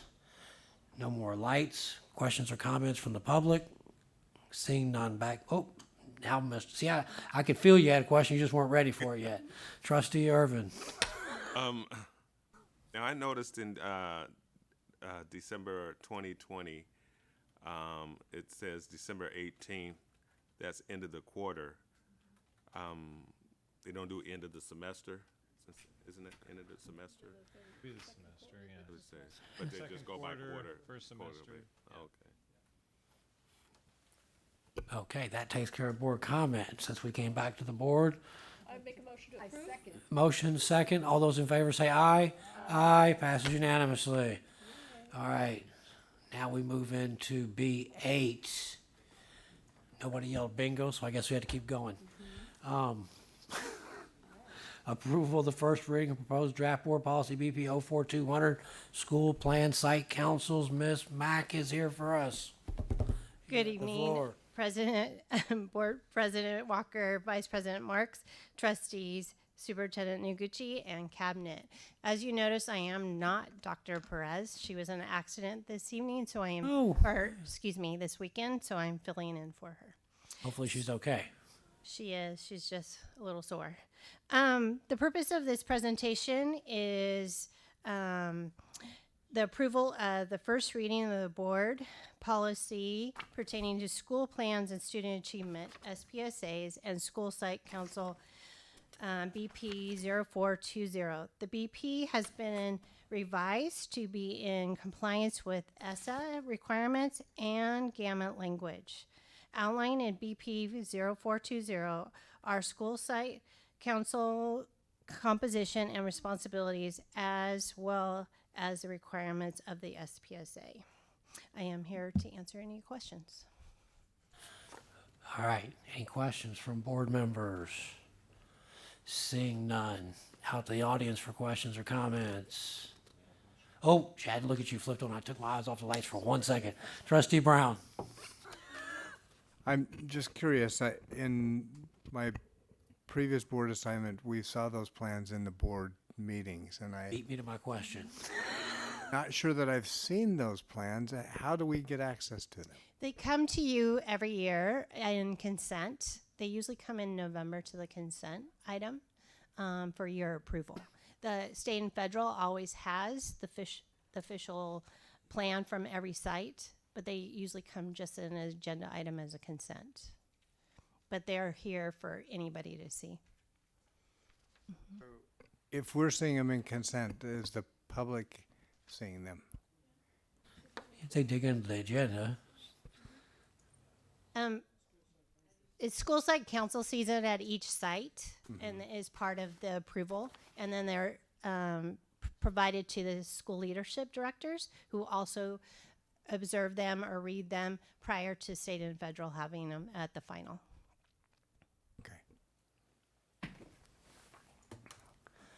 Okay, so now out to the public for questions and comments. Seeing none, back to the board. Trustee Brown took my question, so I don't have a question anymore, but it was on my mind because I started out on school site councils, and I think the question I would have would not necessarily be for the board meeting, but it would be to connect to the superintendent, maybe Ms. Chambers. Who is that elementary school principal who's been around for 7 or 8 years? I'd be real interested in knowing what school site council looks like now after LCAP and LCFF have been fully implemented versus what we were doing before. I left sort of at the end of No Child Left Behind, and we had a lot of different controls and different things we could do at the school sites. How much of that's still there? How much of it isn't? Based on how we do things now, because now it's a central funding, it's a LCAP, everything sort of comes from the top and filters down. I don't think it's a question here tonight. It's something I can work through you guys with, but it'll be interesting to get somebody's take, because the elementary school site councils and sort of the junior high were much more interactive, and those parent groups were working, and you had little ones, so you were on the sites. I haven't done a high school version, but it would be interesting to know what the perspective is sort of from the principal, because the parents come and go. Honestly, it would be very similar because they still have Title I funds that they Correct. are approving just like they did in the day that you served. But it was just interesting because we used to do things over at USTAC that I couldn't imagine that wouldn't run through here first. And we were doing professional development that was different than the rest of the district. We were doing videotaping of teacher instruction. We did busing. It was very similar to what you were talking about with Title I. We actually got in a bit of a dispute with the district who said we couldn't do something, but the principal I was with said, we're going to do a 0 and an 8th period intervention, by gosh, and we're going to get this thing going. Found a busing program in North Dakota that used Title I money, and we were able to get it through. But those seem sort of out of character for what, maybe it's too much time up here. But it would just be interesting to see how that's changed, given everything else that's changed around it. But other than that, I have nothing other than looking for a motion to approve. A second. All those in favor? Aye. Thank you, Ms. Mack. Have a good evening. Passes unanimously. That gets us to B9. First reading of our proposed draft policy 5145.13, response to immigration enforcement. All righty. I'm thrilled to be here. Last agenda item for the evening. Good evening, Board President Walker, Vice President Marks, trustees, Superintendent Dr. Noguchi, and members of Cabinet. I think most of you know me. I'm Danielle Hinkle, Senior Director, Student Support Services. The purpose of my presentation this evening is to bring forward the first reading of a new board policy, 5145.13, response to immigration enforcement. This policy is in alignment with both the CSBA gamut sample policy as well as requirements mandated under federal program monitoring. So it's required that we have a policy that outlines our response to immigration. I do want to add that the sample policy provided by gamut was created with input from the California Attorney General's guidance document on safe schools as it relates to immigration issues. And so we have kind of cross-checked our FPM documents, et cetera, and we are good to go if this policy is approved. So I will answer any questions that you may have regarding the policy. Trustee Newman. I appreciate that we're bringing this policy forward. I think it's really necessary. I'm concerned though with the narrowness of the last paragraph where it says consistent with the requirements of the California Office of the Attorney General, a superintendent shall develop procedures. Okay, so that just says that basically, in my understanding of that, it says that we'll develop a policy consistent with the Attorney General of the state of California says. And I'm not sure if that provides enough protection for our students, or so I'm wondering whether it should say consistent with the requirements of state and federal law, the superintendent or designate shall. I mean, that way it's just a little broader and provides a little bit more protection in terms of the policy, because the immigration is a federal issue. And so it certainly, we as a state have been making some policies, but it is generally a federal issue. So I'm not really sure why it would just be limited that way. I think what I like is that I spent too much time sitting next to the lawyer because it's the exact same thing I picked out 3 paragraphs up. Yeah. And I think my concern, it's interesting because how do you work with CSBA and the federal oversight while you got Becerra making pronouncements from on high in conflict, and they're fighting all of this in the court still? It is just one big court fight between the feds and the state of California on a regular, everyday basis. And neither one of them can agree. And I think it puts us in a miserable position as trying to figure out, we're going to agree to federal, we're going to agree to state. State and federal can't agree. They're busy shooting at each other. I almost want to write down Modesto City Schools will do the right thing no matter who's fighting with who. And I'll believe it's just frustrating because I get exactly what she's saying. Neither side agrees. Neither side's doing anything but arguing. And as I've learned in this room, when Becerra makes a pronouncement, it has some semblance of precedence, even though it never went in front of a court, and it puts us in a miserable position. Fortunately, we haven't had to deal with that. I like my wording, do the right thing. Trustee Irvin. So hang on for a sec. So what was the direction there? So as far as my wording and where? Okay, my direction is the last paragraph where it says consistent. It's highlighted on the board there. Consistent with the requirements of the California Office of the Attorney General. I would take out the California Office of the Attorney General and say, like we have up above, in the second paragraph, you have except as may be required by state and federal law. Just kind of mirror that language down there. And so we don't have it. The way I see it is this provides less protection for the student because we would just be being consistent with the Attorney General, who, depending on who they are and what their policies, it just depends on what the political flow. I mean, hopefully we're designing a policy that will see us to the end of somebody's term. Consistent with it. So, with different policies. So I'm just saying, let's just, if we could make it. I have it. So I wasn't at the right paragraph. So you're taking the very first part of that sentence out or a comma. No, I just would take out California Office of Attorney General. Consistent with the requirements of state and federal state.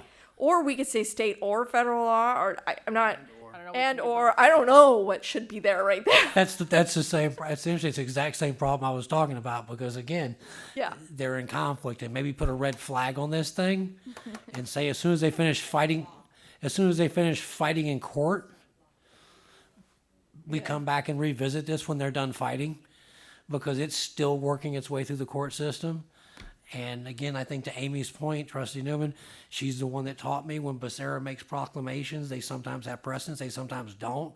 I don't want us to be adhering to some writ that he flew out because he was in an argument with the feds versus us just following state and federal law the best we can. Okay, so the recommendation there is to strike that, just so board members know the reason why this is coming forward now. One, we need to do it, but it's also part of our FPM, so while I would agree that we need to look to see where we land, California versus, federal government and where it lands, so we can strike that, recognizing that when something is approved, we will then bring Correct. it back to align with Yep. what the courts have identified. Well, You can put in with state and it federal. just state and federal, consistent with the requirements of state and federal law. I mean, I think that probably fits it. We have it up above. It's a consistency in the policy itself, as I saw it. And then I thought it made it too narrow. Okay, we got it. Yeah, Yeah, so down below. second It was paragraph. just, it stood out as a strange narrowing of the policy to me. And then trustee Irvin. My question had to do with more of the AR related to that, in terms of when it goes AR 5145.13 A down where it says all visitors and outsiders, including immigration enforcement officers, shall register with the Trustee, principal or designee. we already approved that in consent, so we're sort of on the BP. The BP is the only one in the, on the agenda. We moved the ARs into consent, although certainly you could bring it back. Yeah, Bring I'd it like back. to do that. Okay, let's do that. I certainly don't want to say that we don't. I just want to stay within the Yes. frameworks of the swimming pool here. 5145.13, is that the one you were requesting? He's just saying the AR. So just work with superintendent. We do our one-on-ones, and we'll get that squared away. You still have to negotiate. You still need a referee between the states and the feds. So we have one small minor change. Seeing no other lights, looking to the public for questions or comments. Seeing none, back to the board. Comments, looking for a motion to pass. So I have motion, looking for a second. Trustee Brown, all those in favor say aye. Aye. Passes unanimously. I think this moves us down to, I closed my computer, but now my little thing's gone. Business, no, we're down to trustees having a request for another agenda item. Any request for anything request for agenda items? We're looking for a motion to adjourn. Got a motion to adjourn, second trustee Irvin. Motion to adjourn, 8:55.